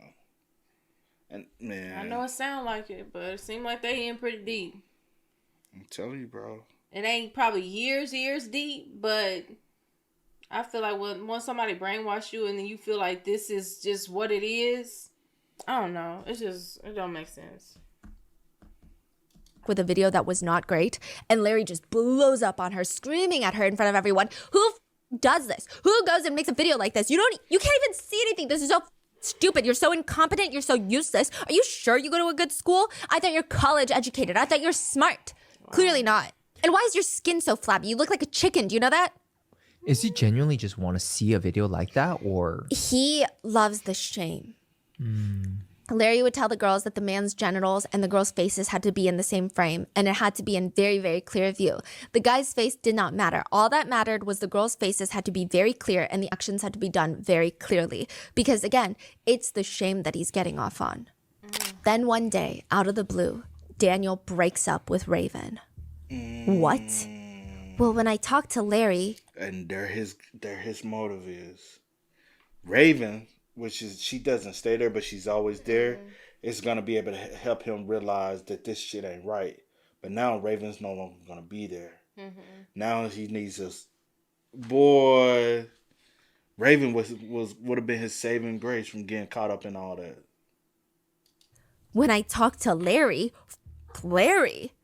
Listen, Raven, he told me if I wanted to break up with you, it wasn't fair to you or me for us to stay together. No, you. Larry's a creep, and it's weird that he hangs around college students. It's weird. Raven, Larry cares about me, and he wants what's best for me. If you don't like what he has to say, then logically, you must not care about me. Oh, go yourself. At least I don't have to anymore. This would be the beginning of the great divide of roommates. Max, Gabe, Juliana, and Raven did not understand, first of all, why Larry is still living on campus in Isabella's room, not even his daughter's room, Isabella's room, after weeks of being out of prison. I mean, this is going against school rules, right? They'd be in big trouble. This whole thing is bizarre. And why is everybody else in the house treating him like some king of the land? It doesn't even make sense why he would want to spend all of his time with college kids. And the only other person on their side, kind of, is Claudia. Well, she was in the beginning. Raven's best friend. Claudia would joke with Raven about how strange Larry the bald guy was. But then one day, Raven comes downstairs to grab some water. And there's Larry chatting up Claudia in the living room. Raven goes back upstairs, but when she comes back down a few hours later, they're still there in the same place. They've been talking for hours. They haven't moved. Oh, yeah. But like, is one silly conversation gonna do anything? He brainwashed. That weekend, Raven and her friends are sitting around smoking weed, which it's college, you get it. Oh, Claudia, come. Normally, Claudia partakes in these activities, but this time she just stops in the doorway. Oh, no thanks. I can't because I'm schizophrenic. They all pause and they stare at her. Like, what did she just say? This is the first time they're ever hearing of this. Yeah, Larry told me I was. Raven's starting to feel agitated. Okay, that's enough. This is ridiculous. You really have to stop listening to Larry. He doesn't know that he's talking about. You're fine. Claudia looks at her best friend Raven, and tells her, you telling me that I'm not schizophrenic is only harmful to the process of me getting better. Wow. They don't even know what to say, but Claudia starts bringing up all these instances from her childhood where she knew there were symptoms of schizophrenia, onset schizophrenia. I mean, just stuff that she's never talked about before. Big childhood trauma, life events that she's never mentioned until now. It almost felt fake, like she just made them up. And that was the moment they just knew. They lost Claudia to Larry. Yeah. Raven could see her roommates falling for this old bald guy, and she had no idea what the hell was going on. I mean, worse than that, she can't even talk to them about it because they would say that she's being strange. He's just like a dad. But clearly it's an unhealthy attachment. Clearly he's a manipulative person trying to use them. But the part that would drive her insane, the part that proved everybody else's point that Larry was a good person, was they would scream at her, what on earth would he want from us? And to that, Raven had no answer. The best way one of the roommates could describe it was, everyone at the beginning thought it was very weird. And then one by one, he would get them alone, have these conversations, and suddenly they're like, oh, he's not so bad, to actually, he's pretty great. Actually, he's saving my life. Actually, he's the best thing that's ever happened to me. Actually, I'll never not listen to him. Actually, you, and I'll never listen to you if you talk bad about him. And all of it would happen so quickly. So fast. After sophomore year, Max, Gabe, Juliana, and Raven would part ways with the other roommates. They would all move out of Slaugham Woods, and slowly they would all lose contact with each other. Probably at the end of the semester, they said they wanted to be rehoused. I wonder if it's one of those situations where you can continue to keep your housing. You know, some colleges, like at the end of the semester, you move out, everything moves out. But some, you can keep your... And then I wonder, do they consider like on-campus apartments? Yeah. Housing, because like, say for instance, my apartment. Is it considered that, or like my apartment? I kept my apartment for a majority of one of my apartments for the majority. The other one, when I was on campus, you moved out unless you pay. You could pay tuition to continue to stay there. Yeah. You can pay basically, and you can still keep your own room, but you had to pay. Yeah. Like by semester wise. Yeah. The off campus, I just paid monthly, and I just kept renewing my lease. On campus one, you just got, if you wanted to stay over the summer, you had, hey, I got tuition. Oh, yeah. And like that. Some people did. Yeah. But, so I wonder if it's like that. They were like, hey, I want to be housed somewhere else. Until 10 years later, the group of 4 non-believing roommates would help bring Larry down. Ooh. What? Come on. After Slaugham Woods 9, the group, Larry, his daughter Talia, her best friend and new girlfriend, Isabella, Talia's now ex-boyfriend, Santos, Claudia, and Daniel would move into a 1-bedroom apartment on the Upper East Side off campus. So how many people are there? So it's Larry, Talia, Isabella, Santos, Daniel, Claudia, 6 in a 1-bedroom apartment. No. Whoa. Their sleeping arrangements in the apartment were definitely a bit odd. In the bedroom, on a singular king-size bed, would sleep Larry, his daughter Talia, and her best friend and Larry's new girlfriend, Isabella. So 3 of them on the same bed. Everybody else, the entire living room floor was packed with either sofas, blow-up mattresses, or these foldable mattresses just laid out on the ground like a giant bed. Everyone else was free to sleep there. Wait, so Isabella is, like, everybody knows that they're dating or sleeping together? It's pretty clear that they're sleeping together. Okay. Yes. Sometimes the others were asked to leave and go find a place to stay for the night for whatever reason. Most of their families did live in New York, aside from Isabella, so they would sometimes go stay with their parents, but most of the time they would just sleep in the living room. And they would have all of their stuff stuffed into these tiny closets of this apartment. The whole place was clutter. But most nights, Larry would kick everyone out of the bedroom, even Isabella and Talia, so he could call his girlfriend in LA. He's got a girlfriend in LA. What? Felicia, Columbia Med School graduate doing her residency in psychiatry, I believe at USC or a USC affiliated. I'm not sure. Don't quote me on This is that. too much. How she trying to go be a psychiatrist and she getting fucking brainwashed? What you said, bro? I don't want no psychiatrist that's that damn what you weak-minded as said, well. At this point, I need to know everybody's backgrounds before you be trying to sit here and tell me anything about any. Facts. You can't tell me shit. How you gonna help me? You can't help your damn self. My God. Larry would get all giddy on the phone to see what Felicia had done the night before, if she had any videos to show him. Wait. Oh, So there's another college-ish girl, college-age-ish girl Yes. in California. Yes. How did he know her if he just came out of prison? We're going to get into that. Okay. They're all Hold on, connected. Mr. Mango. By this point, Larry has fully brainwashed Y'all the jumping students down. into believing that they're all messed up mentally and they want to self-exit, and the only person that can save them from themselves is Larry. And he's doing this because these kids are his precious daughter's friends. Outside of class, he's controlling every aspect of their lives. What they eat, when they sleep, what they do all day, who they talk to. He started sexually abusing the girls, minus his daughter, forcing them to record themselves having intimate relations with strangers. But eventually he gets involved. The threesomes, there's going to be a lot of threesomes. The threesomes actually start as twosomes with Daniel and Isabella. One night in the cramped one-bedroom apartment, Daniel is falling asleep on the sticky leather couch in the living room. Everyone else had left for the night, so just inside the room was Larry, Talia, and Isabella, and Daniel's alone in the living room. Which is kind of strange, but Talia's whole relationship with her dad is kind of strange. A few weeks ago, Daniel was giving Talia a massage when Larry had walked in. And of course, Daniel freezes because this is awkward. He's got his hands on Larry's daughter, on Larry's honey girl's shoulders, and he knows how much they cherish each other. So like, is he about to get beat up right now? But Larry just smiles. I gotta show you how to do that properly sometime. Other times, Larry would rant to Daniel, I would give Talia everything she wanted. That's what a father does, take care of his baby.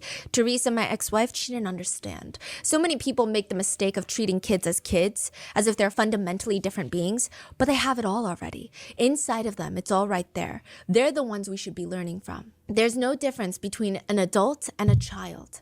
Larry would go on tangents about how he would, it's so alarming. He would take Talia to Bergdorf's, a high-end department store, when she was, 10, 12? Buy her a $3,000 cashmere sweater from Loro Piana, and she's going to outgrow this sweater for a singular sweater, $3,000. Naturally, Talia's mom would freak out because she's going to get it dirty or it's going to get ruined in the wash or like something. What are you doing? But Larry would ask, what's the moral of the story here? Larry would tell Daniel, let me ask you this. Why wouldn't I want my honey girl to have something beautiful like that? She was expressing herself, her preferences, her adulthood, her personhood, and her mom couldn't understand that at all. She was how old? Like 10. That wears a $3,000 sweater because Yeah. she's expressing her adulthood? There are a lot of speculations online that I won't be repeating, but you can kind of draw your own conclusions. Wow. It's definitely strange, but anyway, Daniel is trying to fall asleep on the leather couch when a little after 3 a.m., the door to the bedroom creaks open and out walks Isabella. She's not really dressed. She's wearing this thin cotton shirt that barely covers anything. She starts creeping towards Daniel on the couch. Oh, what is going on? That night, she would engage in oral activities with Daniel. It was a very mixed feeling, Daniel said. On one hand, he's a guy, and like Larry said, Isabella is stunning. She seems enthusiastic to be doing this. They're both of age, so technically there's nothing wrong with the situation. But a part of him keeps looking over at the bedroom door where Larry and Talia are, and the room door is open. So it feels strange. It almost feels like Isabella was ordered to come out here and do this. He's watching. And from that night forward, it just kept happening until Larry starts joining in. The first time Isabella and Daniel are alone in the bedroom having intimate relations, of course, right at that moment when they're both unclothed, the door slams open and in walks Larry. He doesn't even appear shocked in the slightest at what's going on. He won't even acknowledge that they're naked, okay? He's just patting Daniel on the back. That's my boy, Danny. Larry sits on the edge of the bed and starts going on one of these long-winded rants. He would always have these lectures. What is the best way to have intimate adult relations? With Gregorian chants playing in the background. 13th century Gregorian chants. If you've never heard of it, there's no instrumentals. It reminds me of Catholic choir music. It's using the echoes of voices. There's like a group of people singing. Hell. I would imagine it's in a language like Latin, right? Because 13th century, I don't know, right? But it's a lot. It's echoing off the cathedral walls. It's beautiful, but it's very haunting at the same time. But this time, Larry's rant is about Isabella. Izzy loves watching explicit adult videos. She's obsessed with it. I bet you didn't know that, Danny. I bet you thought no woman likes explicit videos, but most women are freakier than you and I. Izzy used to hate her body, and she hated intimate relations. You wouldn't believe how many women hate their private parts. It's a travesty, really, a sad thing. And when I met Izzy, she had one of the worst I had ever seen. I mean, it was awful down there. She didn't even wash it properly. When she would bathe, which wasn't often, she would just skip down there. Imagine that. Imagine the smell. I have an incredibly sensitive sense of smell, Danny. The DIA called it superhuman. My nose, superhuman. Wait, so they're naked right now? Yeah. And he's talking? Okay. You know, the dogs, they got 40 times more sensitive noses than you and I. Think about that. Boy, the dogs would come running when Iz walked outside. Isn't that right, Izzy? What is going on? Isabella is listening to Larry like he's teaching her the ways to life or something, which is making Daniel even more uncomfortable. This is so degrading and mean, honestly. But Larry doesn't stop. He keeps going. In fact, he has Isabella turn on explicit videos so that the three of them can watch them together. And before Daniel knew it, he's laying on the bed watching videos of two men and one girl. Nothing physical happened that day, but moving forward, it just became this reoccurring incident. The three of them in the bedroom and Daniel in these uncomfortable situations. And he was still uncomfortable when one day Larry walks over to his computer, presses play. 13th century Gregorian music. So three of them? Yeah. The group therapy sessions would continue in the new apartment, and they actually got a lot more serious. Larry becomes fixated on each person's childhood trauma, how much trauma they must have endured for them to end up so messed up the way they are now. Their brains are scrambled. Even if they insist, nothing really happened in my childhood, truly, like nothing traumatizing. Larry would say, I know deep down, all those vivid assaults, you were essayed, and I know that you're just repressing it. He would tell them what happened to them. Rapid fire. Your parents sold your bodies while you were a child. You were abused by your family members. You blocked it all out because that's what the brain's natural response to heavy trauma is. But that's why you have these intense emotions of wanting to self-exit, because you're different from other kids your age, because you were assaulted. That's why. What can the kids even say? I mean, it kind of made sense. And this guy used to work for the DIA and the CIA. He's seen all sorts of people. He knows way more about the human mind and the psyche than these sheltered college kids can even understand. Wow. It would even get to the point where there's a video of this. One of the victims is having a panic attack and she's on her knees crying on his lap. Is that really what's going on? He ain't got no shirt on. Probably ain't got no pants on. While he's just sitting there in a purple robe, his chest hair is practically out.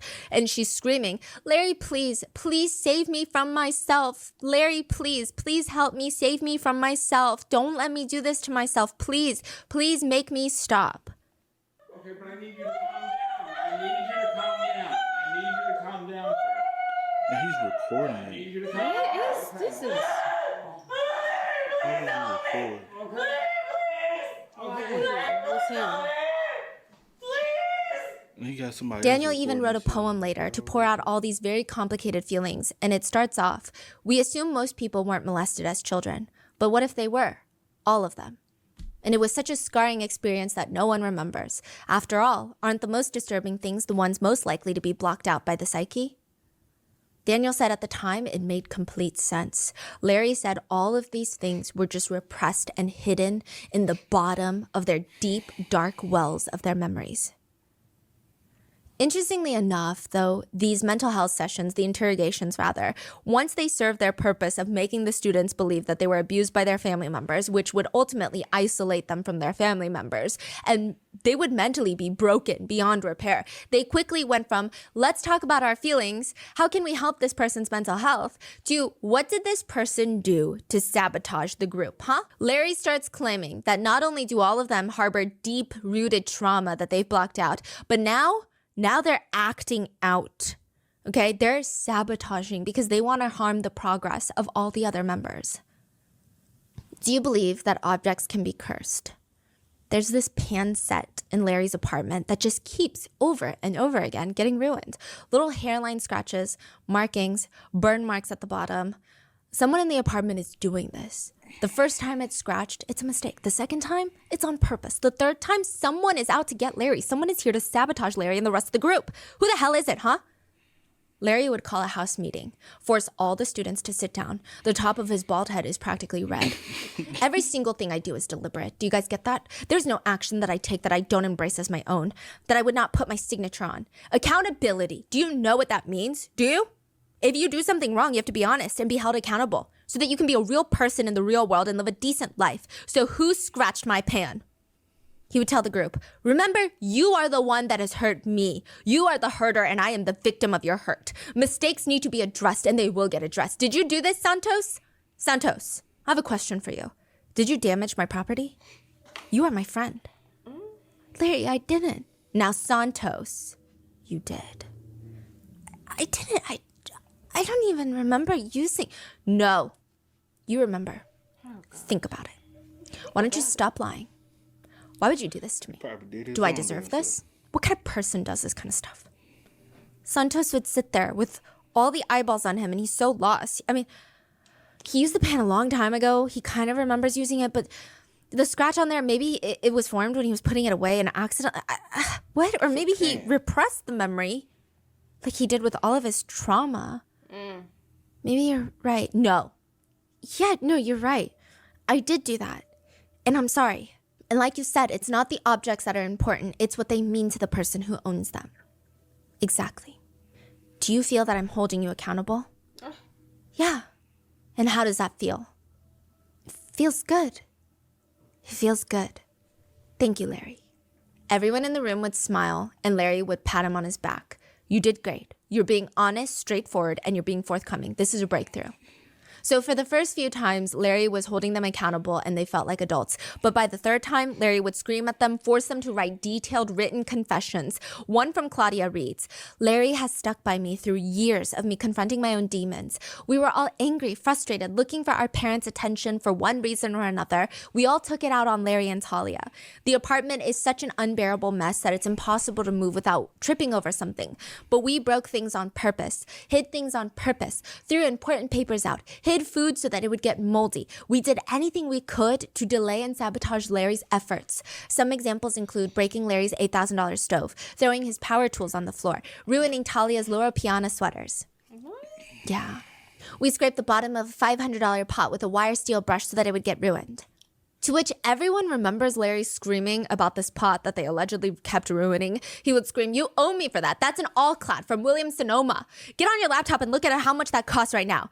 Tri-ply stainless steel. Make sure you find it. What exactly is going on with these pods? Is you getting scratches for no reason? I guess it could be from Larry. Oh. But they're like hairline scratches. It could have been there all along. It's just making an issue. It says the pot is $200. Not for the pot. The whole set. $1,200? That's not right. It was $1,800 when I bought them. I don't forget things. Do I ever forget things?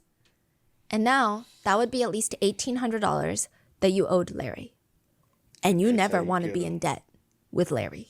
And that's how he Santos's mom is technically the one that all her friends are jealous about. She and her husband immigrated from the Dominican Republic. They have 3 kids, and all 3 kids, incredible schooling.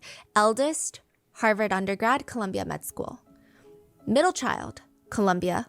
Youngest, Santos, Sarah Lawrence. Their family is the success story everyone in their hometown in the Dominican Republic talks about. And one day, Santos rushes into his mom's work. He ignores everybody that's waving at him. He just rushes up to his mom. He's purely panicked. Mommy, I need money. I need to pay Larry for something I broke. House stuff. I need money now, please. Santos's mom is staring at his eyes. She had never seen him like this. He just looks so utterly desperate. I don't have any money until I get paid, Santos. I need money. I need money right now. Let me see what I can do. She asks her boss for an early lunch, and she grabs Santos, her purse, and they walk a few blocks in silence to a local pawn shop. She reaches up to her ear, puts her earring on the glass table, her other one, and then her necklace. Her most sentimental earthly possessions would be pawned for just $750. She didn't know it yet, but her son had taken out loans, opened up credit cards, racked up debt to pay back Larry for property damage. How much was total? Do you know? $48,000 starting. For what? Larry would have Santos write down a list of everything that he had damaged, and it was practically anything that he came in contact with in the entire apartment. And he would believe it or he would do it because Larry would keep these kids awake for 48 hours at a time. Because remember, he controlled when they sleep and what they eat. Most of the time, he was starving them, keeping them sleep deprived, exhausting them with these very long-winded, emotionally draining lectures and therapy sessions where they have to dig into their psyche and come up with these memories that were repressed as them being assaulted as children. They had no mental guards up, no barriers up at this point. So at that point, he's like, you owe me $48,000. And Santos is like, okay, I will drop out of college and get a job. He drops out of college to get a job. So is he doing this for the money, for the $48,000, or a lot of it just for control and manipulation? A little bit. For Santos is really the only one that's paying him. Okay, so everyone else is not paying him money. Not much. It's more so the humiliation and the control. So with Santos too, this is mostly for the control and humiliation. Yeah. Larry would get so riled up that, one time he would grab one of his sharpest knives. He would start jabbing it in the air towards Daniel, who is bawling his eyes out on the kitchen floor. And he's flinging this knife around, screaming at Isabella, go line the tub with plastic now. I'm going to cut him up. Daniel felt in that moment, Larry was not lying. He was going to kill and dismember Daniel. He falls to his knees on the ground and he's just so broken. He's sobbing. He doesn't even know what to say. That is when Larry puts the knife down, picks him up, and wipes his tears off. If you trust me, Danny boy, and stop ruining my stuff and pay me back for what you've already ruined, you're going to be okay. You're going to be better than okay. But you need to trust me. You need to let go of fear before you can achieve clarity. The punishments were escalating as well. Santos would just wake up in random positions. His body would be pretzeled on the ground. His head would be ringing. His vision would be blurry. And Larry would just be standing over him. He had put him in a chokehold until he passed out. What? The first thing Santos would hear from Larry when he came to would be, "Did darkness envelop you?" He would just sit there and taunt Santos for being a, quote, trash hemorrhoid scum. And if that wasn't humiliating enough, Larry would force Santos to crawl around the apartment on all fours like a dog. If you brought home food, takeout for the family, and it had gone cold because he sent you to a restaurant that's like 50 minutes away, Larry would accuse you of trying to sabotage everything that he's done and add that to your debt. $1,000 for emotional distress. He would grab you by the face and slam you onto this ground. By this point, everybody was too scared to leave, but also they felt grateful that after every horrible, traumatic thing that they did and went through as kids, why would anyone want to be around them? Why would anybody want to help? They were just thankful that Larry saw potential in them. So is this like years later now? This is like junior and senior year. Oh, so they're still going to school Yes. while doing this. Okay. Now, one of the worst nights in the apartment was Daniel had been accused of distracting Talia on purpose so that she would be late for her law school application. So this would be senior year. For that, Daniel would have to pay. Larry is holding up this contraption that he put together. It looked like a plastic snake. I imagine the way to make this invention of his is to get cling wrap, plastic foil, the ones that you use to wrap dishes that need to be saved, right? Lay it down on the kitchen counter, grab aluminum foil, rip out a large piece, start sectioning them off into smaller pieces, and roll them into very tight aluminum balls. And then he would put them equal distance apart on the plastic wrap in a single file line. Then he would roll the plastic wrap up like a piece of sushi. I mean, technically, cling wrap alone, aluminum foil alone doesn't seem too bad. But now Larry's smiling, looking at everyone, holding up this long, thin, makeshift rope. This is a garage. I often had to improvise torture devices in the course of my intelligence career, and this is a very effective one. So you know how serious this is, Danny. You're going to tell me exactly why you were driven to sabotage Talia's law school applications. He then forces Daniel to wrap the plastic and aluminum foil around his privates. Give me the ends. Until Daniel gave Larry the answer he wanted, Larry would pull tighter and tighter, and it's like a guessing game. What does Larry want this time? Does he want an apology? Does he want to see you break down? Does he want some strange backstory? Does he want confirmation? One time, Larry wouldn't stop until Santos admitted that he wanted to kill Talia and disfigure her entire face for breaking up with him. Eventually, Larry would grab a knife from the kitchen counter, slice it in front of Daniel's face, not cutting him, but getting really close. Nobody had ever seen him this serious before, and Daniel blurted out, "I found a baby bird in the driveway when I was younger." Larry stops. When I was a kid, I found the baby bird and it was so injured, so I picked it up and it was in my hands and then I just started crushing it, and I think that's when my trauma developed. Larry pauses and smiles. This is what he wanted. He didn't know that Daniel had lied about the whole thing. He was just giving Larry exactly what he wanted to hear. What does he want to hear? Just traumas? Just Stories? Yeah. The second Felicia, Larry's girlfriend from LA, steps into the one-bedroom apartment crammed with all... Isn't this Santos? Maybe or maybe not. No, that look like Santos, the one who used to date his daughter. Yeah. all these people living there, she can't help but feel like I'm a Harvard, Columbia educated physician who already started her psychiatric training. I'm going to be living in this whole apartment with these other people's crap everywhere. And because of tight spaces or whatever bullshit reason Larry is coming up with, Felicia finds out the day she moves to New York City that she's not going to be sleeping with her boyfriend alone. She said, and I'm sleeping with Larry and this other woman, Isabella. It's going to be the three of us in the bedroom, me, Larry, and Isabella. He did not allow us to sleep with clothes on. So we're all just naked in the bed. And Larry would sleep in the middle, face up. Isabella and I are on each side. Isabella sleeps with her hand on his genitals. This is supposed to be my boyfriend. And then I'm sleeping with him and this girl has her hand all up on his stuff, and I'm just supposed to be okay. Larry would be like, oh, she's just more comfortable that way. I'm helping her through trauma. What's the big deal? Aren't you a smart, educated, liberated woman? The whole situation wasn't ideal. Felicia noticed how strange the actual apartment was. Not just their sleeping arrangements, but the fridge and freezer were padlocked. The only ones that could access food were Larry and Isabella. Talia had moved out by this point to make room for Felicia. But still, there was no door handles on the bathrooms. I mean, you can't even fully shut it. Even if you manage to hold the door closed somehow, all someone has to do is bend down and stick their face into the gaping hole to see what you're doing. There was no privacy anywhere. Felicia moves in a few weeks away from taking her exam, where she would become a fully licensed medical doctor. This would be the beginning of everything falling apart. Once she settles in, Larry takes her documents, the ones from residency that are very important for her future. He tears them up and throws them 150 feet out the window. 150 feet, what does that mean? Oh, because they're on like a high rise, just to the ground. Oh. And now she's stuck sleeping in the same bed as her boyfriend and a woman named Isabella, while her little brother, Santos, is sleeping on the floor in the living room. Oh my God. This motherfucker. Oh my goodness. I know you said that was Santos because he looked like the...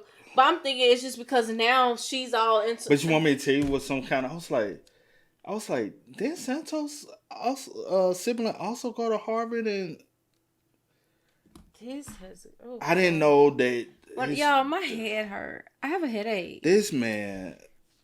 Yo... I honestly have a headache. That's crazy, bro. Okay, I just had to write that down so I didn't forget. Felicia Rosario, Larry's girlfriend from LA, the Harvard and Columbia med school graduate, is Santos's oldest sister. All three Rosario siblings, Felicia, the Harvard grad, Yalitza, the Columbia University student, and Santos, the Sarah Lawrence student, would all get brainwashed by Larry Ray. First, it was Santos, and very early on, he had asked his sister Yalitza to meet. But also that's all it takes. It takes one. I get one, and then I get the oldest. The middle child ain't got no hope. I got the boy who was the youngest. I got your brother. He's super brainwashed. Well, he paying me money. Facts. Any little thing I say he do, okay. How much? I'm willing to pay. Then I go get the oldest sibling, your sister who was a psychologist. Yes. And if I can get her, she ain't got no hope. Nothing to get your little sister. She ain't got no hope. Damn, bro. I didn't think this story gonna be this deep. Larry Ray. First, it was Santos, and very early on, he had asked his sister Yalitza to meet Larry.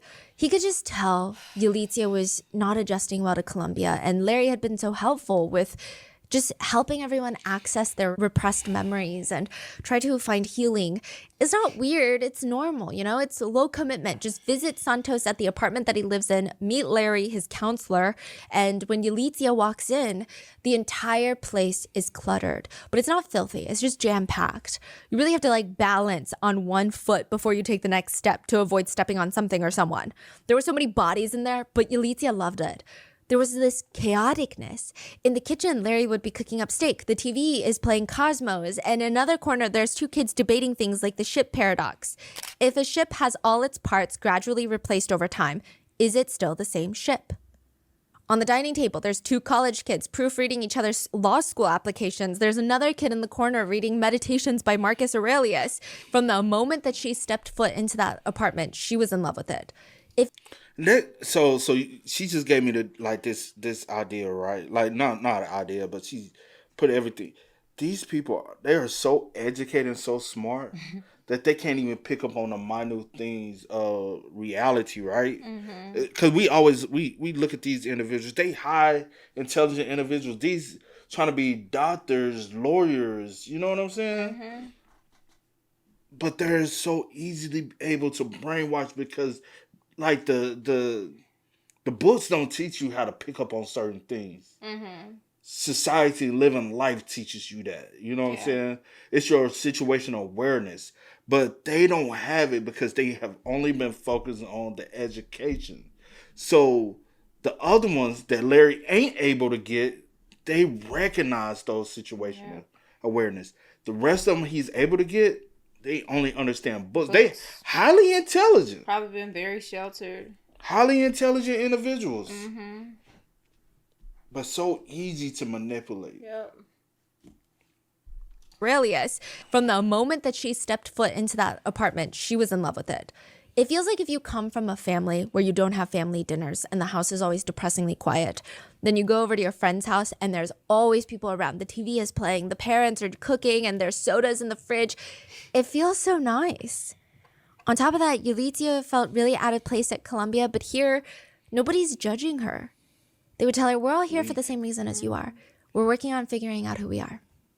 There is something to be said about the fact that Larry is specifically going after college students with high education. I mean, surely there's a proximity factor where this is who he has access to through Talia.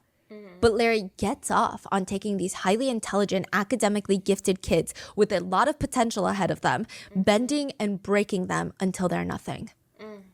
Larry had Santos, he had Yulitsia now, but he still wants Felicia Rosario.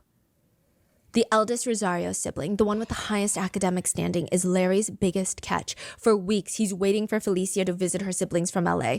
He has this entire plan mapped out. People say Larry's like a chameleon. He can change into whatever you want him to be. And Felicia just wants someone to eat White Castle with. That was one of their first dates. After a few gatherings with the whole family, this was like one of their first dates alone. They would get burgers from White Castle. And just the two of them, no limo driver, no Isabella, no little brother, were parked on the side of the street, eating White Castle and watching the sunrise. The whole car smelled like greasy fries, but Felicia could not stop smiling. I mean, this was the moment that she realized, I'm going to marry this man. Her brother's ex-girlfriend's father. From that day... You want me to tell you another thing? Because I've seen it done. Because he's the type of person, he wants you to open up to him. He wants you to tell him everything that you desire. And so he's a listener. He pays attention to detail. Talker, but he's a listener too. And he pays attention. He's very detail oriented. So everything she has told him, she thinking it's his idea. Shorty, you already had told him. You have not introduced anything to him. He knows for a fact that is what you want. Or he gets it from the what you no mind, go say. I was gonna say, and then he basically gets you to trust him. You tell him all your deepest, darkest secrets, just every little minute thing about yourself, and then he just takes it, flips it, and use it against you, break you down, that's brainwash some sick ass you, shit, bro. And make you believe that you are something that you're not. Like, oh, you were this as a child. Or, oh, this happened to you. Because I've seen it done, bro. Like, I've seen so it done sad. firsthand where literally somebody tell an individual everything they have ever looked for in a man. And that man show it to him. Yep. Gets what he wants. And then ropes you in like, oh my gosh, this is like my dream guy. But you have already told him your dream guy. Like, hey, what type of guys and are you? He just done to build a bear. He just done build a man. He's like, he just done build okay. himself. Then he gets you, and then he got you, and then he shows his true colors. And it's sad. Yep. She realized, I'm going to marry this man. her brother's ex-girlfriend's father. From that day forward, they would refer to each other as wife and husband. Some netizens found it strange that Felicia would fall in love with Larry so quickly, but I think the best way to describe it is, imagine if Felicia studied painting her whole life. She's constantly surrounded by these other students who have gone to school to paint, and there are nonstop conversations about which colors go best in theory, with which pigments, which types of oil paints are used for what mediums. It's very technical, and they're spectacular, the best of the best. But then one day she casually meets a guy, and it feels like he was born to be an artist. Like, he doesn't know the technical terms for the pigments and the canvases, but he just gets it. It feels like he can at least keep up with her. Perhaps he can even teach her a new perspective. And it's very exciting. He just knows so much about the human brain, about human psyche. So they do this whole long distance thing, and it starts with them on the phone talking to each other every single night. Most days they would talk to each other multiple times. Larry would give Felicia updates on how her young siblings are doing, but slowly the conversations, they start getting more romantic, more sexual, until Larry is trying to tell her, you need to go to a bar and have sex with a man and record it. Wow. Yeah. And she does it. And she did it or no? Yes, and it would happen very slowly. First, it was how many people have you slept with? And I think the age thing also factors in. He just made it sound like you need to experiment more before you figure out what you want. He also played a lot into the fact that they all go to good colleges. They're well educated. They must be liberated. They must be free thinkers and not bound by the traditional norms of society. He'd really tap into that. And Felicia would listen because, well, Larry is the only person there to protect her from the people that are trying to kill her. Santos and Yalitza are sitting in the living room in New York when Larry slams the door open and runs in. We got to get your sister out of LA. What's wrong with Felicia? What happened? Is she okay? He puts his phone on speakerphone and they hear their sister sobbing like they've never heard her. This is their eldest sister in a not financially well-off immigrant family. She's practically a parental figure for them. She's the epitome of older sibling who has their life together, but she can barely talk right now. Hi, I'm crying because I'm so scared. They're going to do something to me. Santos and Yalitza are confused. Who is they? What are you scared about? Why is nobody answering us? Instead, Larry just shouts into the phone. You're not going to answer the door for anyone without me on the phone, okay? When they hang up, Santos and Yalitza are demanding, well, not demanding, you don't demand anything of Larry, but they're asking him to clarify what the hell is going on, and they keep getting these very vague answers. Felicia's been so scared, she's set up cameras all inside the apartment. She even gave Larry access online to watch her and keep her safe. She's been so paranoid, she won't even sleep in her room. She's dragged her mattress out to the living room, and the Rosario siblings are still like, that doesn't answer the question. Right. But all Larry says is, Felicia is scared someone is in LA trying to come for her. They want to hurt her because she's dating me. It's unclear as to who these people even are, but it's very, very serious. It's life or death. In comes Operation Save Felicia. That's how she moves to New York City. It is the only place that she will be safe. Felicia is sitting on the black leather couch, and Santos, her little brother, is standing next to her, next to the couch. I mean, her hair is tangled. These videos show Santos and police slapping several friends, taunting her to get her to stop reacting. Standing next to her, next to the couch. I mean, her hair is tangled. She lifts her arms up. She looks very distressed. Yes. She opens up her mouth, and Santos's right hand lifts up, and he slaps himself across the face as hard as he can. Wait, what's happening? Felicia is on the couch. She's very frustrated. She's trying to get up. She's trying to talk. And every time she moves, Santos slaps himself across the face. Her little brother slapping himself. Okay. Felicia has a pretty visceral response to that. She cries out in frustration, in pain. And why is her little brother doing this to himself? But any single reaction Felicia would have, Santos would slap himself across the face. She keep cutting her eye also. Like, I don't know if she... But also, they're not using words. It appears as though they're signing. Are you not getting that? Or am I tripping? Yeah, take it back. Let me see. Her little brother slapping himself. Okay. Felicia has a pretty visceral response to that. She cries out in frustration, in pain. And why is her little brother doing this to himself? But any single reaction Felicia would have, Santos would slap himself across the face again. They might be talking. Yeah, I think they saying, I don't know. Because this is what Larry told him to do. Make sure Felicia does not leave that couch for 8 hours. Make sure she does not speak, does not make a sound, or else. Who What is this? Oh, make a sound. I'm done. Man, just fucking done.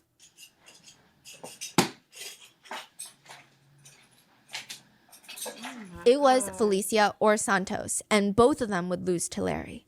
By the end of the day, Santos had stood there for 7 hours. His face was so swollen and red he was unrecognizable. A few weeks after that, Santos tried to self-exit. Oh my God. The 3 Rosario siblings are sitting in front of Larry. Do you remember your parents used to use a lot of cash to pay for things growing up? Each one of them nodded. I mean, it was making sense. Everything Larry was saying, their parents were running a drug-dealing empire back and forth from the Dominican Republic and the United States. That's why they always had cash on them. But not only that, Mr. Rosario, their father, he liked to essay his 2 daughters growing up. Now, I do want to disclaim, clearly this is all a lie. The Rosario parents run a small travel agency and a grocery store, and they had a lot of cash growing up, likely because they were probably getting paid under the table because they're immigrants. They're trying to find whatever job they can. They're not heroin dealers, and they did not essay anyone. Right. They're a disadvantaged immigrant family that worked hard to save enough money to buy a house in the Bronx and then proceeded to spend every last dime trying to give their kids the best education possible. But Larry doesn't care. He convinces them that their parents are evil, filthy, vile, disgusting beings, and they actually know Larry. The Rosario parents know Larry and want to kill him because he knows about their illegal dealings. Larry used to work for the CIA and the DIA. Of course he read the Rosario case files. He recognized Santos since day one. That's why he took him in like a wounded bird. The Rosario siblings fully believe it. He would deprive them of sleep for multiple nights, put them through these 36-hour-long interrogations before convincing them that their parents were pure evil. They used to be incredibly close with their parents before Larry. Felicia would talk to her mom at least once a day, but now the siblings refuse to talk to their parents. Mrs. Rosario would say a little prayer before bed every single night.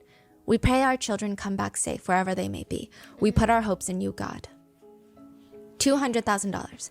That's how much the siblings would get from their parents to give to Larry. Wow. They would. What do you mean? Why? Because they owed Larry for property damage and for all these things that he claimed that they did to him. At one point, he accuses them of trying to poison him. And the Rosario siblings feel like it's not even money that their parents should have. It's blood money. It's heroin money. Of course they deserve it and need to give it back to Larry because they're trying to kill Larry because he knows what they're doing. Wow. Their parents, they sold their house.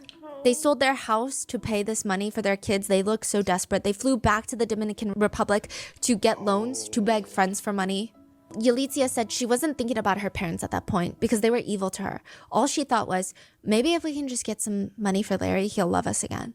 Maybe it'll be enough this time. Maybe we still have a chance to be happy. That would not happen because Felicia starts descending into madness. It's been described as a regression into a childlike state.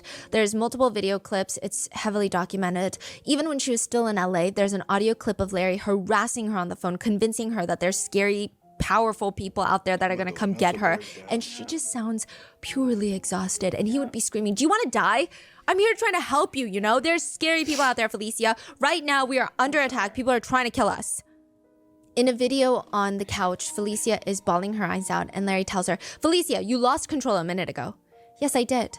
You're screaming at the top of your lungs. You said you're terrified. Why are you terrified? Because I'm afraid the people back in California, they told me if I didn't do what they wanted me to do, they were going to send people to kill me. It was people my parents have known for a long time. Is this true or are you making this up? No, I'm not making it up. I swear. I'm scared. I'm so scared. I'm so certain. I know that in my deepest, I know that deep down, I know that they will kill me. They will kill me. Your parents? Yes, my parents will kill me or they'll send people to kill me. I know that. I'm not making it up. I swear to God. I swear to God. Oh my God, this is a nightmare. He getting them to say that on camera. If you ever see it's on camera, but that shit after they've been brainwashed and mentally, man. I just want to be alone right now. I'm sorry that I hurt you. I just want to be alone. Then just let me be. Larry made sure that even if Felicia were to get proper sleep, food, and be in the right headspace, that she would start realizing none of this makes sense. Larry made sure that if that day ever came, she would have nothing to go back to. He took sick pleasure in ripping apart her life that she sacrificed everything for. There's a video of Felicia sitting at a dining table and she looks like she's having some sort of life-shattering realization. Her hair is a mess, it's unbrushed. One side of her face, her eye is super swollen, like she's been punched or someone slammed her head into something. Her mouth is open. She slowly closes it and looks down at the table like she's about to start crying. And Larry keeps questioning her. What's going on, Felicia? Are you still there? What just happened? Did you realize something? Did you realize something? If you notice, somebody's at the door, watching the door, making sure that they cannot leave. Dang. Wow. Yo. Yes. What is it? You want to tell us? I hate being irresponsible. The truth is, I hate being irresponsible. That's not good. What have you done now, huh? It's not my character at all. What's going on? Hello? What's been going on? Can you tell me? My medical degree. I could lose it. Effectively, I can tell you that you've lost it. This behavior has gone too far, Felicia. That's the truth. Now, Felicia, I'm only 31 years old and I can show you still that I can still be responsible. That has nothing to do with your medical degree, and I have nothing to say about your medical career. It has nothing to do with me. It has to do with the state licensing board. You know that. Well, I can still behave, Larry, and I will show you that I can still behave. Felicia? Yes? You need to shut up. And I will show you that I can still behave. Lisa, Yes. you can shut up. And the video cuts. Soon after this, Larry would force her to send an email to the dean of Columbia Medical School, the dean of the school that she graduated from. The email reads, I graduated from Columbia with a medical degree in 2011. I'm writing today to have my degree revoked as I am in serious violation of the Hippocratic oath that I took upon graduating. I've been intentionally, maliciously, and fanatically out to hurt others and destroy their lives as much as I can. I've done nothing but shameful and hurtful things, especially to the people who have most cared for me. He made her send that, and every single day, he would hold the videos that he forced her to take of herself having relations with strangers. He would throw them in her face and tell her, I will put this on the internet. I will personally send this to the medical licensing board and you will never practice medicine again. You think I don't know people in powerful places? I know almost all the top general surgeons at all the top hospitals. I personally know the dean of Columbia. I was a CIA informant. Are you kidding me? I knew Gorbachev. In another video, Felicia is screaming, begging Larry to help her, and she's screaming, please save me from myself, save me from myself. And he asks her in the video, what do you want? And she screams, I just want to be able to go back to work and be happy and fine. Please don't do this to me. Don't do this to me. Please, Larry, I don't want to live here. I don't want to live here. In other videos, she would tell Larry, I don't want to throw myself away because I love you and I want to stay with you always and forever. These little videos were like Larry's little trophies. One night, Larry would slam open the window to the 15th floor apartment. He's holding a hammer and screaming at Santos. Look, it's very simple. You leap like a frog. Why don't you guys, you and Felicia, hold hands and jump together? It'd be so cute. Do you know how cute that would be if you both jumped? It'll be over in a second. In total, Larry's victims would attempt to self-exit at least 12 times during their time with Larry. But Daniel would get out after graduating because he had been trying to understand his sexuality for a very long time when he was with Larry. And Larry, knowing that, on Thanksgiving Day, would force Daniel to put on one of Isabella's mini dresses, go downstairs in front of people, walk around, and then when he got back up, Larry was red in the face, mad at Daniel for whatever other thing that he forgot to do. And he would taunt, look at yourself, Danny. How does it feel to wear a dress? Are you still confused about your sexuality, huh? Look at yourself. I'm sorry, I don't know. Let's see about that. He would tell Isabella to grab one of her biggest intimate toys that she had. She always had like this duffel bag of intimate toys that she kept around the house. And he would say, give it to Danny. Now, Danny, let's settle this once and for all. You're going to place that you know where, and if you like it, we'll know you're gay. Simple enough, right? That night, Daniel was forced to do things with the device while wearing a dress, things he clearly did not consent to, all the while his friends were forced to watch. And Larry was taking photos of him. Claudia would later say about that picture that Daniel is staring right into the camera. His eyes, he looks panicked. His eyes are questioning. He's very scared. She said, it's not a look I've ever seen on someone's face before. And after that, Daniel walked up onto the rooftop, climbed on the water tank, and he just laid at the top. The surface was really smooth, and he knew that if he moved a few inches to one side, he could easily slip right off, and then none of this would matter anymore and everything would be okay. But he sits up and he says, I sat there looking at the city, And it was beautiful. To me, in that moment, it felt like I had gotten out of a mental prison and all I wanted to do was leave. I took my stuff after that and I had no plans to ever come back. And he just assumed that all the others, they would have their wake-up moment someday. Yeah. But 6 years later, April 2019, a New York... Oh, he had been gone that long. and 6 the years rest has of them passed. had... Wow. I'm glad he was able to escape way ahead of time. You get what I'm saying?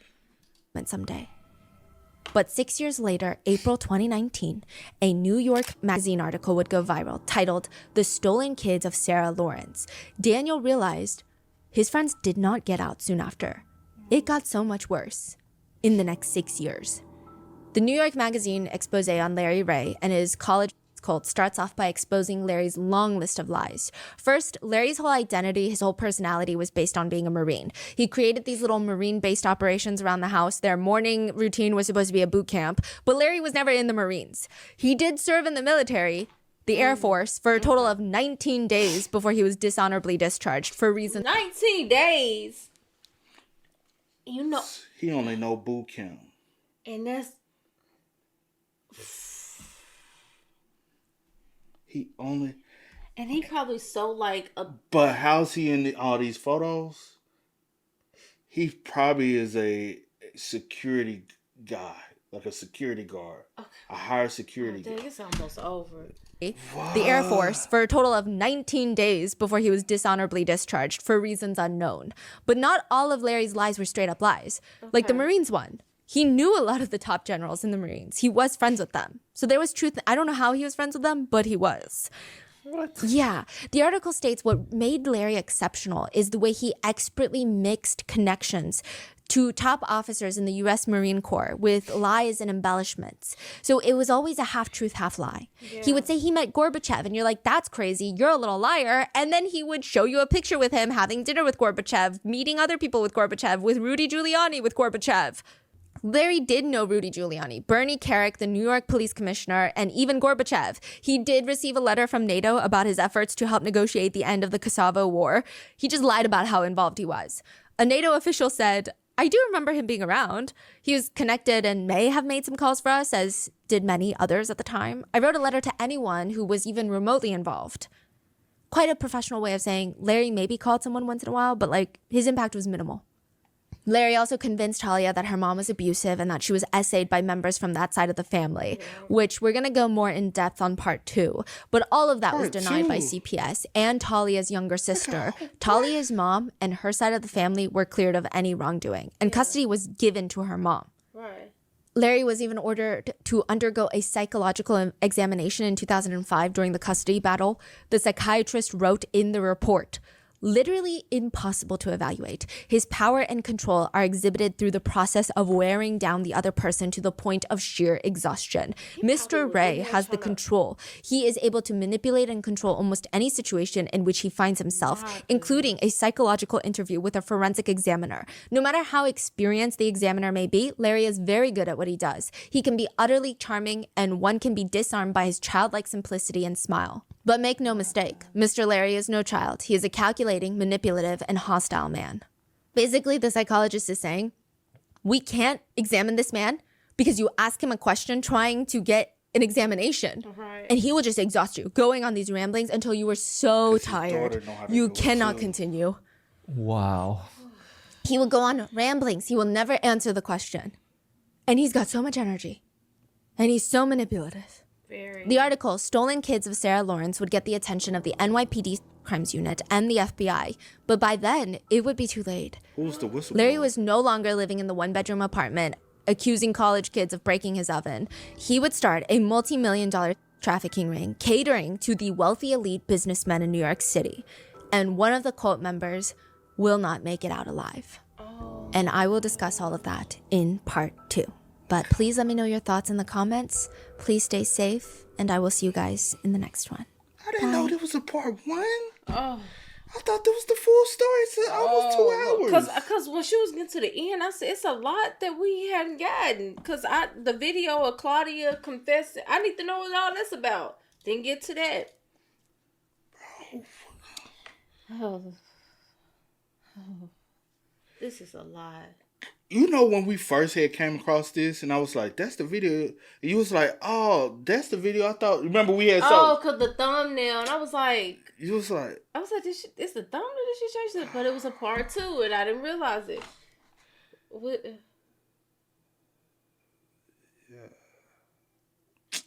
"Damn, we gotta do part 2, bro." You invested in I'm you. so invested because this is the craziest story.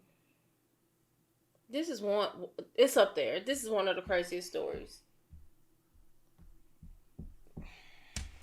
I'm mind blown, bro. 10 years. 10 whole years. 10. And then I was like, man, I'm finna do some research and look into this. I can't. Yeah. I can't because I'll ruin it for myself. Oh, this is. Yeah. That's why I just went to it. Wow. Well. And okay, we'll get that in part 2 because I'm like, where your daughter at in all this? Yeah, you'll get hopefully. I will get all this. Well, yeah. Stephanie does a shit. good job, like doing a conclusion. She go tie it in for me. Yeah. She go tie it in for me, child. I'm hot. I got a little. This was a lot, y'all.